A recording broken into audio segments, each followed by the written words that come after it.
Friends, welcome to the sixth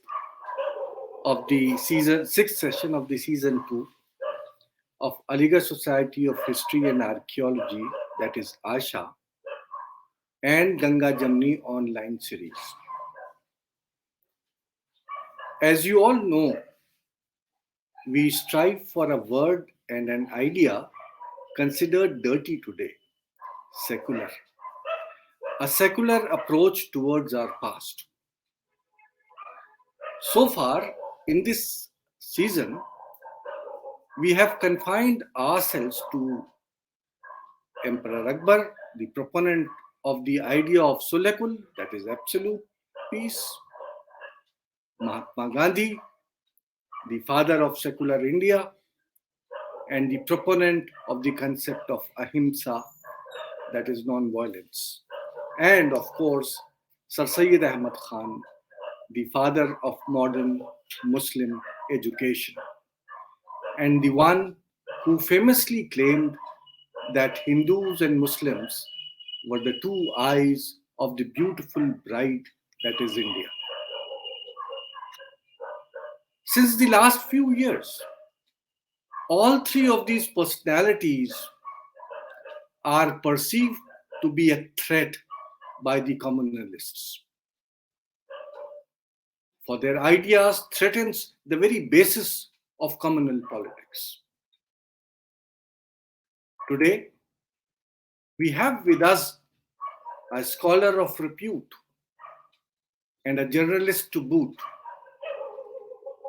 He is not only a professor of mass communication at Aligarh Muslim University, but also the chief spokesman of AMU as the teacher in charge of the Public Relations Office of the university. He is the author of very well-received books, both in English and in Urdu. In fact, one of his works, Urdu Literature and Journalism, A Critical Perspective, was published by Oxford University Press, and it turned a new page in the history of Urdu journalism. In 2019, he was awarded Sahitya Akademi Award for his book Sawan-e Sar Sayyad Ek Basdeed, which was published in 2017.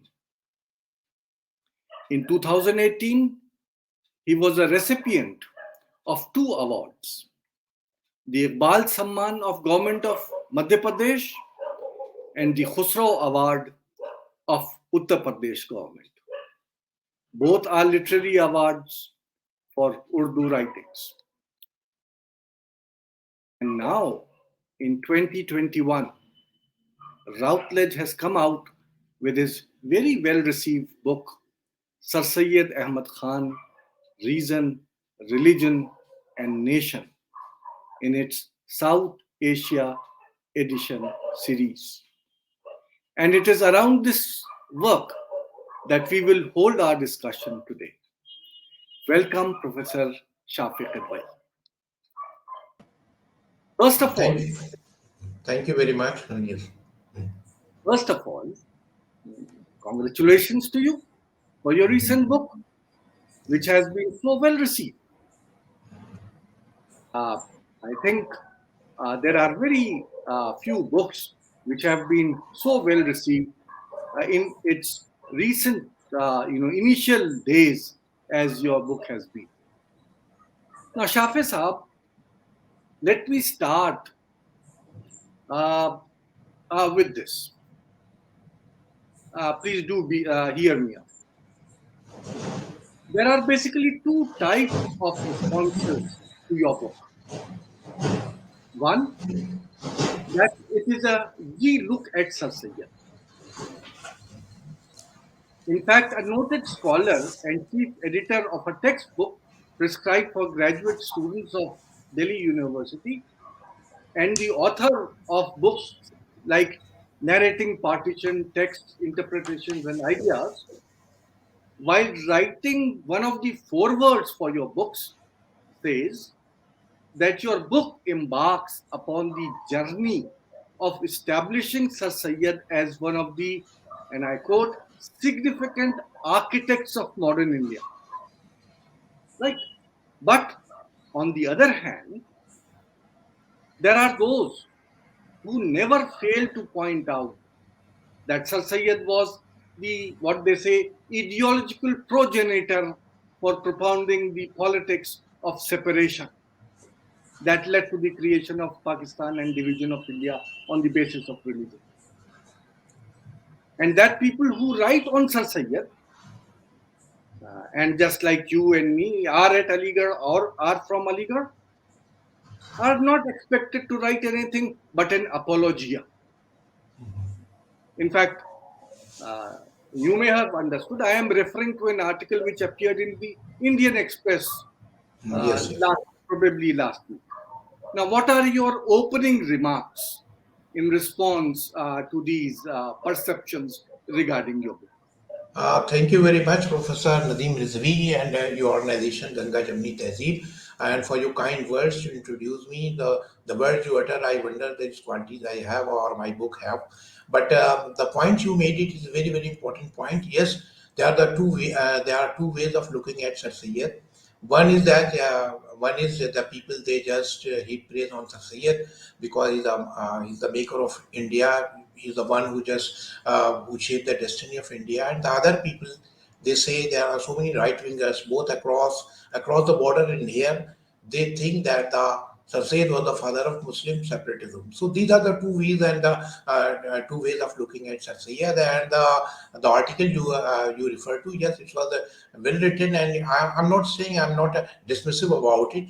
There is a grain of truth. So the point is, Sir Syed, I would be explaining what Sir Syed is. You see, there are Sir Syed has written more than 40,000 pages on different topics. So at that time he just referred to Hindu-Muslim relations and concept of nation, nationhood, citizenship, patriotism, nationalism, and Urdu politics. These are the topics on which he frequently wrote. So if you go through, then you will find so many different and divergent views. So, like a great man, every person is just made of so many contradictions. Our dilemma is we just want to have a single narrative. So, as T.S. Eliot says, to fix in a formulated phrase, we think Satya is like that or is like that. It is like that, but it is not. Satya lives in contradiction. So, but I think the most clinching point I would give in support of Satya, what you are saying, yes, yeah, we are defending Satya. There is no question of defending. You see, at that time there was a Muslim pan-Islamism, and Abdahu, Sheikh Muhammad Abdahu, Jamaluddin Afghani was there. So they're just propagating. So in 40,000 pages, I'm not saying I've gone through all, but majority of them I did. So I just wonder because he never used the word ummah in his all his writing. I think is the most clinching proof I could put before you. He never used the word ummah, and he said yes, Muslim, all the Muslim at faith level they are one. But the Muslim living in different area, say Muslim living in Indonesia, Muslim living in Afghanistan, in Iran, and India, their cultural aspirations are different. So Islam as a political force, he just opposed it. And he said, no, no, that was Jange Balkan and so many, and that was the Ottoman Empire. So he wrote, I think, 5 or 6 articles against it. And Jamaluddin Afghani, 1873, he was here for 3 years in Hyderabad. So in Sir Syed, in his bilingual journal, that was Aligarh Institute Gazette, he wrote 2 or 3 articles, and even the article of Jamaluddin Afghani appeared it. So he denounced it. So what does Sir Syed say at that time? So that's why you will find that I'm not saying that Sir Syed at the 1886, then the Muslim Nagri Pachani Sabha started a movement against Hindi. Against Urdu, I would say, against Urdu. Then the Sir Syed wrote so many things against, and so the time has come to, this is the time we should part ways, and this sort of thing he said. And when he started at one place in 1882, he said that you see when the before the opening remark you quoted Sat Sayyid that the Muslims and Hindu, they are the two eyes of a beautiful bride, and all the and Hindu Muslim, and Hindu is a geographical term. So this is a Wait, Sat Sayyid root, I I'm think. coming to that. Right, Yes, right. I'm yes, coming to that. yes. Shafi Saab, I'm coming to that. Okay. As you rightly pointed out, an argument has been made regarding many contradictions in Sir Sayyid sayings. Yes, Right? yes. Speeches, his doings, his sayings. For Okay. example, as you rightly quoted, that if Sir Sayyid at one place gave a speech extolling Hindus and Muslims as two eyes of the beautiful bride that is India, Yes, right? yes, At yes. another place, he ominously questions, is it possible that under these circumstances, the two nations, the Mohammedan and the Hindus, could sit on the same throne and remain equal in power? And then he Hmm. went on to say, I just give a quote from him, within quote, it is necessary that one of them should conquer the other. Now, how do you see this contradiction? Was there a double thinking on the part of Sir Syed? How would you interpret it? Yes, you are right. But the point is, I just in my book, I just quoted these are contradictory statement. But the point, my point is, yes, the man lives in a contradiction. I just wonder there is no point to resolve it. You see, at different points of time, he makes a different point.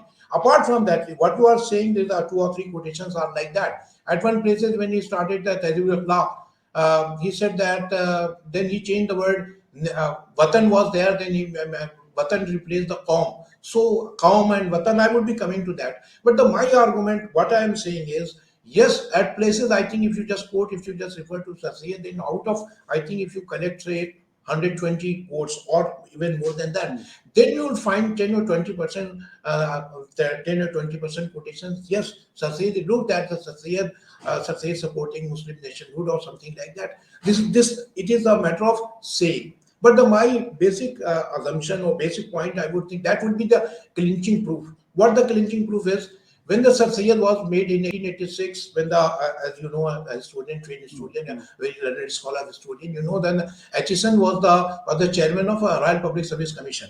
The Royal Public Commission was set up. Then Sir Sayyid was made one of the unofficial member, Indian member. Then he made two demands. What were the demand? The demand is that the ICS examination should be held here, and the entry age at that time, entry age was 21. He said the Indians they start very late, so that's why the entry age should be raised to 23. And he had two important points he made, and then he moved when he was the member of Viceroy Legislative Council. Then he, I think, introduced four or five bills. The famous one was the smallpox eradication bill. What he did, what he did, and that was Albert Bill, smallpox eradication bill. You are aware of that, what it was. Yes. But at that time, Albert Bill was also introduced. Through that bill, the Indian judiciary or Indian judges, they got the power to hear the cases, the criminal cases against Britisher. It was not like that. It was the only civil cases they have the trial right they have. But Sir Syed was a member of select committee, and the Raja Shu Prasad and some other the Indian members were there. They were there. They opposed the bill, and with the Anglo-Indian members. So when he was the member, Albert Bill introduced an amendment in IPC.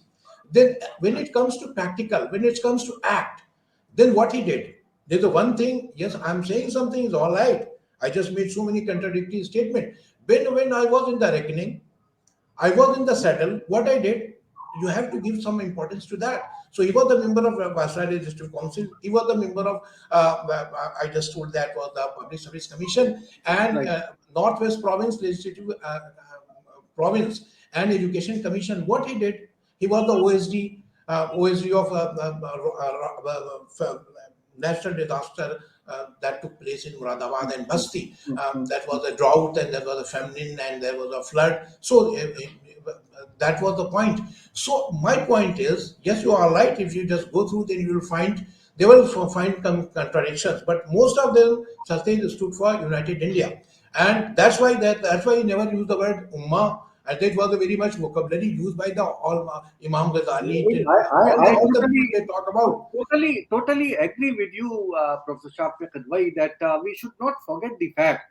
that the man was acting and writing during a different century and during a different time altogether. I Yes, mean, yes, to expect things from the perspective of 20th or 21st century yes, yes, would be, I think, belittling the man himself. yes, yes, you're right. Well, Yes. you are quite correct. I mean, there are certain phases, and we have to understand in toto the number of, there are sayings to this effect, to that effect, and we have to take a total picture in order to understand the man. And there is no doubt that there were certain contradictions which continued till the very last of Sir Sayyid's life. Now, I Yes, would yes, take you're you right. to another aspect. I mean, because we are short of time, so I want my audience to hear from you on various aspects which have been dealt with in your book. So I would ask you a very, something which Professor Irfan Habib, uh, who is a well-known scholar and who has Yes, also written one of the forewords for your book, yeah. he points out that your book lets us trace how Sir Sayyid's views altered in various fields.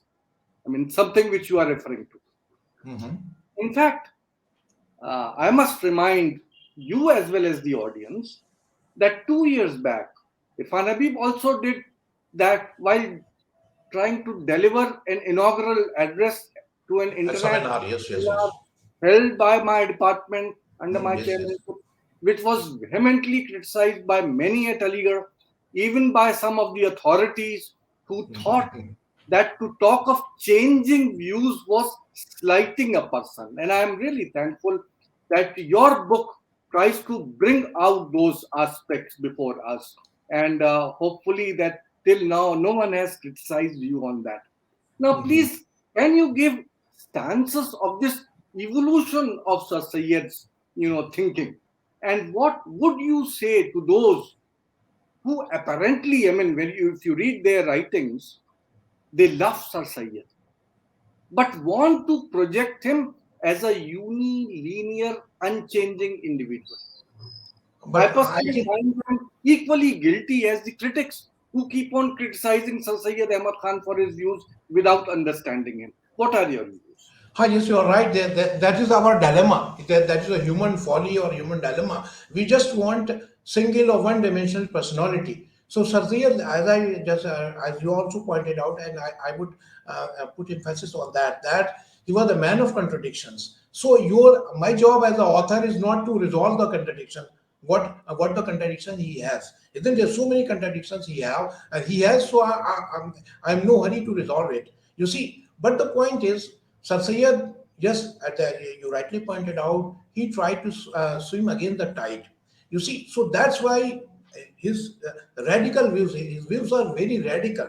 Especially, I would give the example because nowadays you see the Muslim uh, or Muslims, they just when they any book that the people think it is against prophet or it is a blasphemy, it is something like that, isn't it? The Muslim, they come out on the street, they try to ban the book. And I would give the a specific example and the argument. You see, the book was first it was accepted by UUP Karachi. Then at the later stage, and even the contract was signed. But at one place of time, they realized, no, no, this is the contention, the CS views. They asked me to drop it. Then I said, no, no, I'm not going to delete it. Then I just wrote back to wrote to him a शेर of Akbar इलाहाबादी यही ठहरी जो शर्त वसले लैला तो इस्तीफा मेरा बहसरत यास. What was his contention? So you see, blasphemy, you see, it was like that. As you know, 1864, then the William Moore's book was published. Satyajit went all the way England to write a rejoinder. Everybody is aware of that, isn't it? Then he wrote a rejoinder. What the point? He said, just किताब का जवाब किताब है. किताब का जलाना है. This is the one point I just made. And Sir Syed, in 1873, you see, Bombay was rocked by the communal riots. Communal riot took place between the Zoroastrians, Parsis, and Muslims. There was no Hindu-Muslim clash. What was the issue? One of the Parsi published a book published in the Persian. It translated into Urdu. The book contains several disparaging remarks about Prophet. And then was the Muslim. They just went off. They just come to the street and they just there was a riot broke out, and even the military was called. Then the Sir Syed made a very pertinent point. I have not seen that any Muslim thinker talk about in that term. Then what he said? He said, as far as the blasphemy is concerned, corporal punishment to capital punishment, or nowadays we say bounty hunt. Bounty hunt. You kill the person and get 1 crore rupees or something like that. Sir Syed said, as far as the capital punishment for blasphemy is concerned, that's why I'm just saying that how radical he was. He said at that time Quranic verses are mute on this count. Even the practice, as you are aware of that, the practice of Rasul Sallallahu Alaihi Wasallam or Prophet Muhammad was very varying. All of them were not punished. Some of them, majority of them, just let off, and some of them were punished. Then the Sir Syed made an argument, a very secular, as you are talking about, a very secular. He made a very secular point. What the point is? What the point he made, that when the Islamic State came into being, then the people, they realize when you are right, then it was like that if you write something against prophet, you will be done away with that, isn't it? You will be killed, or you will be assassinated, or what, state will kill you, or something like that. What the Sir Syed was saying, he said that Islam became a state religion. Then it was like that, because you are writing, if you are writing against Islam or prophet, it means you are writing against the state. So it is sedition law. It is a sedition law, nothing to do with religion. He said that it was a sedition law, but in India it is not applicable. So it was even Murtid, the people, they just changed the religion. He just made the same argument, because Islam was a state religion. You are become against the state. So it was a punishment related to, this is the secular vocabulary Sir Syed propagated. It was not communal frenzy or something like that. So this argument, I just wonder any other Muslim thinker talked about in these terms. I'm afraid that they have not. So this is the one of the basic thing. And even in conversion, and even a cow sacrifice, I would be giving, if you give me time, then I would explain that as We will as come far to the that. अब yes, Shafiq साहब, हम लोग उस पे आएंगे, अभी उस पे आएंगे। yes, yes. Hmm. मैं ऑडियंस को ये बता दूं कि जो अब तक हम लोगों ने सर सैयद के ऊपर जो किताब आई है शाफिक साहब की, जो काफ़ी मकबूल हुई, जिसको लोगों ने पसंद किया, जो इसी सन 2021 में छपी, उसको हम लोग बीच में रख के, उसको फोकस करके हम सर सैयद अहमद खान को समझने की कोशिश कर रहे हैं। सर सैयद अहमद खान के बारे में काफ़ी इख्तिलाफ राय है, अलग अलग नज़रियात हैं लोगों के। कुछ का कहना है कि सर सैयद एक बानी है एक तालीमी इदारे के, कुछ का सोचना है कि एक पूरी तहरीक है जो सर सैयद ने शुरू की, और कुछ का कहना ये है कि सर सैयद ने हमारे समाज को विभाजित कर दिया, डिवाइड कर दिया। इसमें से बहुत से हिंदुस्तानी हैं जो अक्यूज करते हैं सर सैयद अहमद खान को कि उन्होंने सिर्फ मुसलमानों के लिए पॉलिटिक्स की और किसी और के लिए नहीं की। उसी के साथ साथ में हमारे पड़ोसी मुल्क में एक तरीका चला आ रहा है ये क्लेम करने का कि जो पाकिस्तान का आइडिया था वो सर सैयद अहमद खान की देन। ये पर्सपेक्टिव है, जिस पर्सपेक्टिव में आज शाफे रिदवाई साहब से, जो mass communication, department of mass communication में प्रोफेसर हैं, उनसे आज हम उनकी किताब जो अभी नई आई है उसको लेके हम लोग तस्करा कर रहे हैं। और उनसे जो बेसिकली जो सवाल पूछा गया, जो मैंने किया, वो ये था कि जो सर सैयद अहमद खान के बारे में कहा जाता है कि उनके ख्यालात में काफ़ी आपको कॉन्ट्रडिक्शन मिलेगा। उनके बातों में कहीं कुछ चीज़ें मिलेंगी, जिसकी वजह से कुछ लोगों ने कहा कि काफ़ी कंफ्यूज पर्सनैलिटी थे। कुछ ने कहा कि जैसे स्कॉलर्स के बीच में होता है कि एक डेवलपमेंट होता है, एक इर्तिका होता है, जो आहिस्ता आहिस्ता अपने जहन की बुलंदियों को रीच करने के लिए आदमी अपने ख्यालात के रुझान को बढ़ाता है, वो सिलसिला सर सैयद अहमद खान का था। इस सिलसिले में मैंने आपके सामने इरफान हबीब की भी एक तकरीर मैंने कोट की, जो यूट्यूब के ऊपर मौजूद है, जो सामीन आप पे से सुनना चाहते हैं उसे सुन सकते हैं, जिसमें इरफान हबीब ने अभी 2018 में ये तकरीर की थी, और जिसमें ये कहा था कि सर सैयद अहमद खान के ख्यालात में कैसे कैसे एक चेंजेस आते चले गए, और जो फॉरवर्ड शाफिक कदवई साहब की किताब का इरफान हबीब ने दिया, उसमें भी यही पॉइंट आउट किया कि इस किताब की अहमियत ये है कि इस किताब में शाफे साहब ने ये चीज उजागर की है कि कैसे सर सैयद अहमद खान की थॉट में एक इर्तिका हुआ, जो डेवलपमेंट हुआ। उसी पे मैंने शाफे साहब से सवाल पूछा, उस जिसके रिस्पॉन्स में शाफे साहब ने जो उन्होंने अपनी किताब में जो चीजें दी हैं उसको बयान किया। Now, Shafi Saab, I will come to another aspect. I mean, there was a demand that we should also talk in Hindustani, and that is why okay ठीक है I ठीक took है this. I mean, to give a summarized view of what we have already discussed, and I would urge you कि अब जब आप ठीक है आंसर करें तो उसको जरा सा मिक्स करके, ताकि दोनों लोगों ठीक के है अब हम लोग की मजबूरी है कि हम लोग ऐसे अंग्रेजी में तालीम याफ्ता हैं कि हम्म, हमारी एक तरीके से कि ये एक नेचुरल इंस्टिंक्ट बन गया है कि हम अंग्रेजी में सवाल पूछते हैं और जवाब देते हैं। बस now it is said, Shafey साहब, that sir Syed was simply loyal to the crown. एक बहुत ही एक ब्रिटिश सरकार के एक लॉयलिस्ट में से थे, so much so that he was simply towing their line and exhorting his community to remain loyalists. सिर्फ खुद ही नहीं थे बल्कि पूरी कौम को ये वो हिदायत देते थे कि लॉयलिस्ट बन के रहो। और उनकी जो ये मेयो कॉलेज था, जो अब बाद में अब अलीगढ़ मुस्लिम यूनिवर्सिटी बन गया, it was nothing else but an institution created to mint British loyal subjects. Even Shafi साहब, आपसे बेहतर कौन जानता होगा कि जो यूनिवर्सिटी का मोनोग्राम था सर सैयद अहमद खान के पीरियड में, यूनिवर्सिटी क्या एमए और कॉलेज का, instead of the Quran you had the crown. There was no mention of any Quran, there was no Quranic verse, no ayat was invoked, that all came afterwards. How would you react uh, basing जी on जी this loyalty of Sir Sayyid to the British? Was he really that loyal? What was he trying to do? जो बात आप कह रहे हैं, मैं गैर उर्दू में उसका जवाब आपने चूंकि कहा तो मैं देता हूँ। देखिए, पहली बार जो बात आप कह रहे हैं, yes he was loyal, I won't deny that, but what was the, as you are talking about the, what was the historical background. देखिए, सर सैयद पहले आदमी हैं हिंदुस्तान में जिन्होंने पहली बार एक नई तरह की सूरत हाल थी। It was a new world. What new world? इससे पहले जब आपको पता है, जब मुसलमान यहाँ रहे, उन्होंने, जाहिर आप हिस्टोरियन हैं, आप ज़्यादा कौन जानता होगा, तो यहाँ मुसलमान कभी मेजॉरिटी में नहीं थे, लेकिन जो बादशाह जो था वो अंग्रेज था, है ना। तो ये वो बादशाह जो थे, जाहिर वो थे मुसलमान थे, वो चाहे वो मुगल थे, जो भी थे, मुसलमान इसी प्रोटेक्शन में रहने के आदी थे।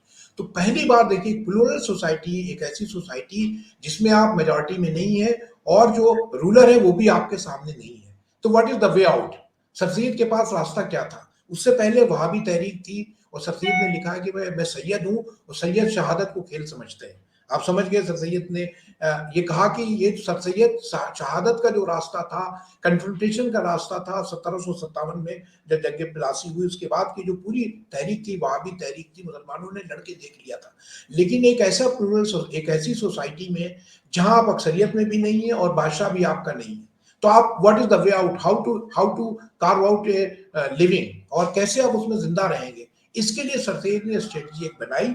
तो उन्होंने ये कहा कि जरूर कि आप, उससे पहले जो मुसलमानों पे उन्होंने लिखा था, जब क्योस, अगर ब्रिटिश को आप अपोज करेंगे, then there will be again chaos. Chaos होगा तो कंट्री, वो सिर्फ मुसलमानों की बात नहीं कर रहे थे, वो कहते हैं क्योस जो है वो दोनों के लिए, उससे पहले मुगल अंपायर जिस तरह से खत्म हुआ था, तो कहते हैं जिस तरह से उसका डिक्लाइन हुआ था, तो जो क्योस है, is not good for the country, is not talking about the Hindu and Muslim. तो इसके लिए उन्होंने ये जरूर कहा कि जहां तक आप बात करें ब्रिटिश एजुकेशन सिस्टम की या ब्रिटिश ब्यूरोक्रेसी की, ये सही भी है और सही नहीं भी है। सही नहीं के मैंने बहुत से एग्जांपल्स दिए हैं जहां उन्होंने बहुत बार, जैसे ये जो किताब छपी, देखिए सर सैयद पहले आदमी थे जिन्होंने 1857 पे 4 टेक्स्ट लिखे। यानी गालिब को आपको पता है, दस्तंबो जो उनकी फारसी डायरी है, या जीवन लाल का एक रोजनामचा है, या वकाए दिल्ली उर्दू में कुछ चीजें मौजूद हैं। लेकिन सर सैयद पहले आदमी थे 1857 पे जिन्होंने 4 टेक्स्ट लिखे। तारीख सरकशी बिजनौर, फिर रिसाला असबाब बगावत हिंद, उसके बारे में भी बताऊंगा कि हाल ही ने उसको कैसे उसको चेंज किया। फिर उन्होंने एक रिसाला निकाला था अंग्रेजी और उर्दू दोनों में, उसका नाम था रिसाला खैर ख्वान ने मुसलमान हिंद। फिर उस जमाने में जो मिनिस्टर था इंडियन अफेयर्स के लॉर्ड के, उनके नाम एक 20 पेज का खत है। तो उन्होंने जो बात आप कह रहे हैं ब्रिटिश के तई हमारा रवैया क्या होगा, उसको उन्होंने निशान जद किया। और देखिए ये जो किताब थी इसका नाम उन्होंने सर सैयद ने असबाब बगावत हिंद जो किताब है, ये सर सैयद की जिंदगी में 1858 में छपी। और इसका नाम उसके बाद वो किताब छपी नहीं, 1901 में जब हयात जावेद छपी तब सर सैयद ने बतौर ज़मीमे के अपेंडिक्स के उस किताब के पीछे उसको शामिल किया। लेकिन इस किताब का नाम है, अगर आप इसका पहला एडिशन देखें तो उसका नाम है तारीख रिसाला सरकशी हिंद का जवाब। तो सर सैयद इसको जो पूरा रिवोल्ट था, वो भी कमिंग टू योर पॉइंट, उसको ये कहते थे कि ये जैसे ही आप बगावत कहेंगे, बगावत का मतलब होता है peoples participation, whether you like it और नॉट।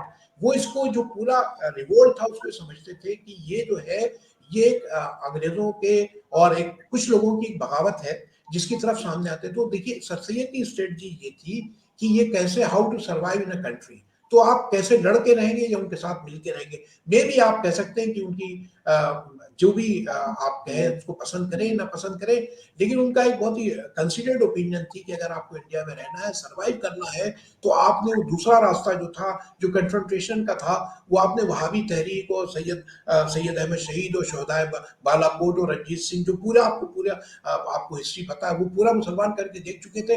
तो हमारे पास क्या रास्ता था, ये पॉलिटिकल एक एजेंडा था भी। और उसके अलावा मुझे लगता है कि सर सैयद पहले हिंदुस्तानी, पहले मुसलमान है जो एक, जिसको आप पब्लिक इंटेलेक्चुअल कहेंगे। वो मैं सिर्फ उनको अलीगढ़ यूनिवर्सिटी का बानी नहीं समझता हूँ, ये तो सभी लोग समझते हैं। लेकिन उस जमाने के देखिए 19th सेंचुरी इंडिया में जो एक सिविल सोसाइटी बन रही थी, जो सिविल सोसाइटी देखिए अखबार निकल रहे थे, सर सीधे अखबार निकाले। फिर सोसाइटीज बन रही थी, उन्होंने वो बनाई, साइंटिफिक सोसाइटी बनाई, जी, फिर डिबेटिंग सोसाइटी बनाई, नेटिव रीडिंग सोसाइटी बनाई। तो सिविल जो सोसाइटी बन रही थी, you may say it was the basic aim was to strengthen British rule, but he was instrumental in in creating many avenues for civil society. तो सफेद का एक public intellectual, all the topics they have a bearing on your day-to-day life, he wrote on it, be it a jihad or be it any kind of thing. So loyalty to British, I won't say yes, you are right, but the people, they are the bureaucracy. He wrote extensively against the British bureaucracy. Lord, I think if you, I just quoted so many examples when the Sir Syed vehemently opposed many British officers. But as far as the Queen's order is concerned, he didn't. But bureaucracy was not completely loyal. But at local level, I would say the India level, if there is any policy, Lord Macaulay, his education policy minutes of, as you are aware of that, so he wrote against it. And he tried to just, but I won't say that the Sir Syed was in no term, if he was a, he was for, he was for Indian independence. I won't say like that. But the dilemma of Sir Syed was he just want to lead community to live in a hostile society. How to live in a hostile society, that was his basic or abiding concern. So uh, he just drew up the conclusion. He just drew up a two-pronged uh, strategy. Yes. शाफिर साहब, बिल्कुल आप दुरुस्त फरमा रहे हैं। I mean, I to quite an extent agree with your point of view. And I would like to inform you that very soon we are thinking of having a discussion on Asaru Sanadi. Yes, yes, that's Uh, wonderful book. uh, and also on the other publication, which now is known as Asbab-e Bagawat-e-Hind. As you rightly Yes. pointed out, that the It was original not the original name, was, huh? Yes. was quite different. And there are allegations, ये भी कहा जा रहा है कि साहब ये अलीगढ़ वालों ने उस नाम को जो गलत नाम है, जो सर सैयद ने नहीं रखा था, उसको कंटिन्यू किया। ये एक अलग बहस है, किसी ये और मौके पे हयात हम। जावेद में ना पहली बार जी, किताब छपी, पब्लिक डोमेन में थी नहीं। हाल ही जी, ने जब छापा तो उन्होंने ये किताब का नाम बदल दिया। जी, नो वन जी, was responsible for that, right, है राइट। ना? In fact it was the Hali. हाँ। जी, अगर आप जो आज किताब असबाब बगावत हिंद के नाम से जानी जा रही है, हाँ, जी जी। अगर आप उसको भी बारीकी से पढ़ें, देखिए दो तरीके किसी चीज को पढ़ने के होते हैं। एक ये होता है कि एक जनरल रीडर जो सरसरी तौर पे किसी चीज को पढ़ के निकल जाता है, और वो सिर्फ अल्फाज को देखता है, उसके पीछे के माने को नहीं देखता है। एक तारीखदान, एक स्कॉलर की निगाह जो होती है उससे ज्यादा डीप जाती है और वो ये सेंस करने की कोशिश करती है कि आखिर ये जो लिख रहा है उसके पीछे क्या मकसद है और क्यों लिख रहा है। जो मॉडर्न रिसर्चेस हुई हैं उसमें ये पता चलता है कि जो असबाब बगावत हिंद हो या फिर जो दिल्ली के मॉन्यूमेंट्स पे जो किताब है उसकी आसार वो हो, सनादी जी। आसार सनादीद, दोनों में एक तरीके से सर सैयद अहमद खान अंग्रेजों की चापलूसी नहीं कर रहे हैं, बल्कि he is trying to very politely point out जो भी उस पीरियड में मैं तो उन नौजवानों से पूछता हूं कि आज डेमोक्रेसी में रह के जब थोड़ी सख्तियां हो रही हैं तो आप एक लफ्ज नहीं बोल सकते, एक आवाज नहीं बुलंद कर सकते। आप उस वक्त की बात कर रहे हैं कि जब किस टाइप की हुकूमत में सर सैयद एग्जिस्ट कर रहे हैं, किन हालात में वो रह रहे हैं और उनसे आप एक्सपेक्ट करते हैं कि वो तलवार खींच लें। बहरहाल वो अगर आप उनकी डाइटिक्स पढ़िए तो उसमें पोलाइट तरीका उन्होंने अपनाया है, जो वो पॉइंट आउट कर रहे हैं अंग्रेजों को कि देखिए गलती इन लोगों की नहीं है बल्कि उसके पीछे जिम्मेदारी आपकी भी है। और दूसरी किताब में ये दिखाया है कि बरादरम आप ही नहीं थे जिन्होंने हमको सिविलाइज किया है, आपसे पहले भी इतनी तमद्दुनी तारीख हमारी गुजर चुकी है कि जो ये दिखाता है कि हम कहाँ थे और आज किस तरह से उसको खंडर में तब्दील कर दिया गया है। सो आई would agree with what you are saying, but and I promise that we would soon be holding a discussion on that. हाँ, दैट्स वंडरफुल है। बहुत बहुत अच्छा ख्याल है, बहुत अच्छा जी रहेगा। अंग्रेजी में ट्रांसलेशन भी राना सफवी ने किया, बड़ा अच्छा उसका जी ट्रांसलेशन भी जी। है, Now, जिस what available in English. according to your assessment, जब आपने इन सब चीजों को इस वक्त कई चीजों को आपने इस वक्त बोल ही दिया, how would you assess his views on such controversial themes like blasphemy? आपने अभी बताया, आपने म्योर की किताब का नाम दिया, आपने जरा सा थोड़ी सी वजाहत उसके ऊपर मैं और एक बार चाहूंगा। अंग्रेजी में बोला था लेकिन म्योर जी के जो जी किताब जो जी। एक तरीके से परसीव की गई कि वो ब्लास्फेमी थी, हमारे रसूल के खिलाफ थी, क्या रिएक्शन था? देखिए फिर ये आपने उनकी बिल्कुल वतन के बारे में क्या ख्याल था, क्या चेंजिंग व्यूज थे? आपने अभी काउ सैक्रिफाइस के बारे में दो लफ्ज बोले। जी जी, उसके बारे में मैं बताता हूँ जी तफसील। है मुस्लिम देखिए रिजर्वेशन, मुस्लिम आइडेंटिटी, जरा जल्दी जल्दी से इन चीजों पे आप रोशनी डाल दें देखिए ताकि हम आगे बिल्कुल। बढ़ें। देखिए जो बिल्कुल सही, देखिए सबसे बड़ी बात जो आजकल सबसे ज्यादा जिस पे बहस होती है वो ब्लास्फेमी का है, एहानत जी रसूल का मसला है। ये देखिए विलियम म्योर की किताब तो 1800 ज़ाहिर है 70 के आसपास उन्होंने किताब लिखी 1800, लेकिन उससे पहले एक किताब जब अलीगढ़ वो साइंटिफिक सोसाइटी बनी तो एक एलिसन की किताब है, उसका हिस्ट्री ऑफ सिविलाइजेशन उसका उन्होंने तर्जुमा किया है और उसका तर्जुमा साइंटिफिक सोसाइटी ने छापा है। तो उसने लिखा है रसूल के बारे में, उसमें लिखा है कि ये एक झूठे पैगंबर थे। तो ये किताब जब छपी तो मौलवी समीउल्लाह ने कहा कि साहब ये झूठा पैगंबर, काजिब, बातिल पैगंबर, आप तो जाहिर है अरबी फारसी सब जानते हो, उन्होंने लिखा है बातिल पैगंबर है। तो सरसीद ने लिखा नहीं, ये इसमें से निकाल दी। तो सरसीद ने उसने नोट लिखा, उसके नीचे उन्होंने बहुत से हवाले दिए, तारीखी सेल की किताब, कैम्बिल की किताब का हवाला दिया कि वो क्या कहता है, ये सब लिखा। लेकिन उन्होंने बातिल पैगंबर जो उसका जो ओरिजिनल ऑथर की चीज थी उन्होंने उसको रिटेन किया, उनका नहीं। हम जो इल्मी तरीका जो है वो हम उसका जवाब देंगे। फिर देखिए विलियम म्योर की किताब 3 पार्ट में छपी, तो 1864 में और 1866 तक छपती रही। सरसैयद को जब सरसैयद के पास देखिए 2 रास्ते थे, उनके पास अखबार निकलता था अलीगढ़ इंस्टीट्यूट गदर और तहरीर-उल-वफाक, उन्होंने बाद में निकाला, 1870 में निकाला। उसके बाद ज़ाहिर है वायसराय काउंसिल के मेंबर थे, बहुत इन्फ्लुएंशियल आदमी थे। और आपको पता है कि अलीगढ़ यूनिवर्सिटी जो मदरसतुल उलूम बना उसके लिए एमओ कॉलेज जब बना तो उसमें लॉर्ड रिपन आए थे, उन्होंने उसका इफ्तिताह किया था। तो दैट शोज कि हाउ इन्फ्लुएंशियल ही वाज। तो उनके लिए बहुत आसान था, किताब को बैन करा देते या किताब के खिलाफ एक तहरीक चलाते अखबारों के जरिए और किताब बैन हो जाती। सर सैयद इंग्लैंड गए, जब सैयद महमूद को स्कॉलरशिप मिला, उसको उन्होंने जवाब लिखा और ये मैं बताया कि किताब का जवाब जो है किताब है, किताब का जलाना नहीं। जब आपके पास आर्गुमेंट नहीं होता तो आप गाली बकने लगते हैं, या आप कैपिटल पनिशमेंट है, जब आप किसी की इस्लाह नहीं कर सकते तो आप उसको मार देते हैं।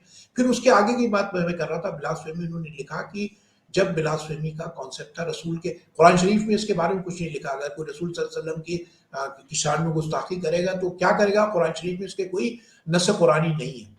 फिर रसूल सल्लल्लाहु अलैहि वसल्लम ने अपने ज़माने में जब वो जिंदा थे तो उन्होंने, प्रॉफिट ने बहुत से लोग, ज़्यादातर लोगों को छोड़ दिया, 2-4 लोगों को सज़ा भी हुई। फिर उन्होंने ये कहा कि जब इस्लामिक स्टेट बनी, जो खुलफा आए, जब इस्लामिक स्टेट बन गई तो इस्लाम जो था स्टेट रिलीजन था।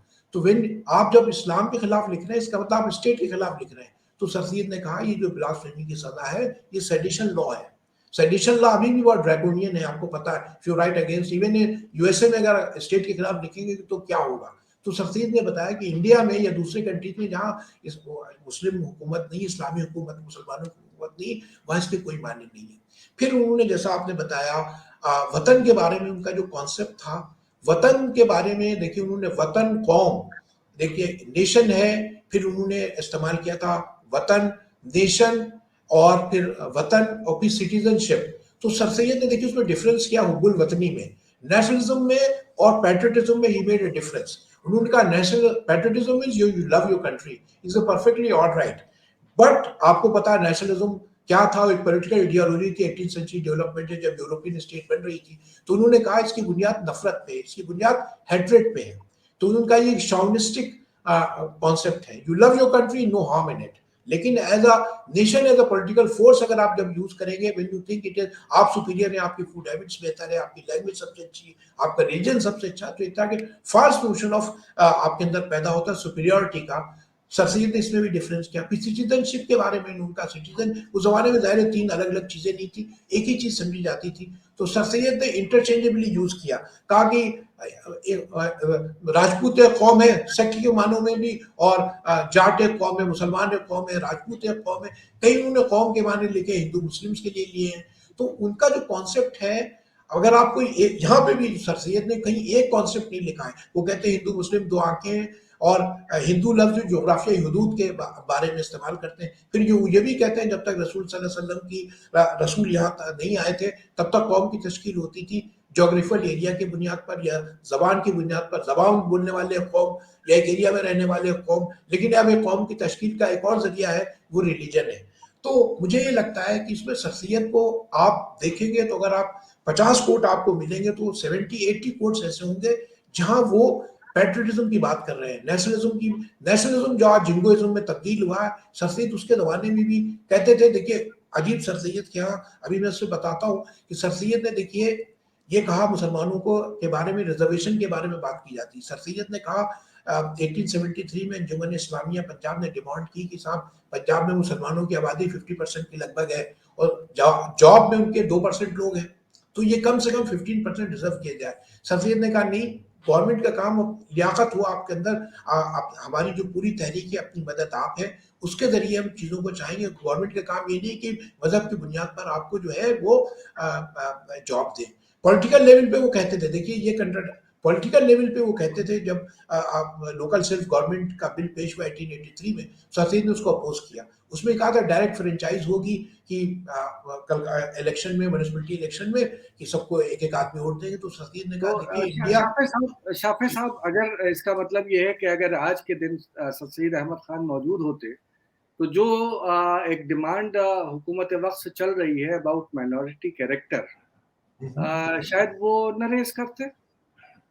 आई am not soothsayer, but but I would say कि हाँ, उसको कुछ नए तरह से देखते, और कोई दे जस्ट ट्राई टू दूसरे तरह से भी चीजों को देख सकते थे।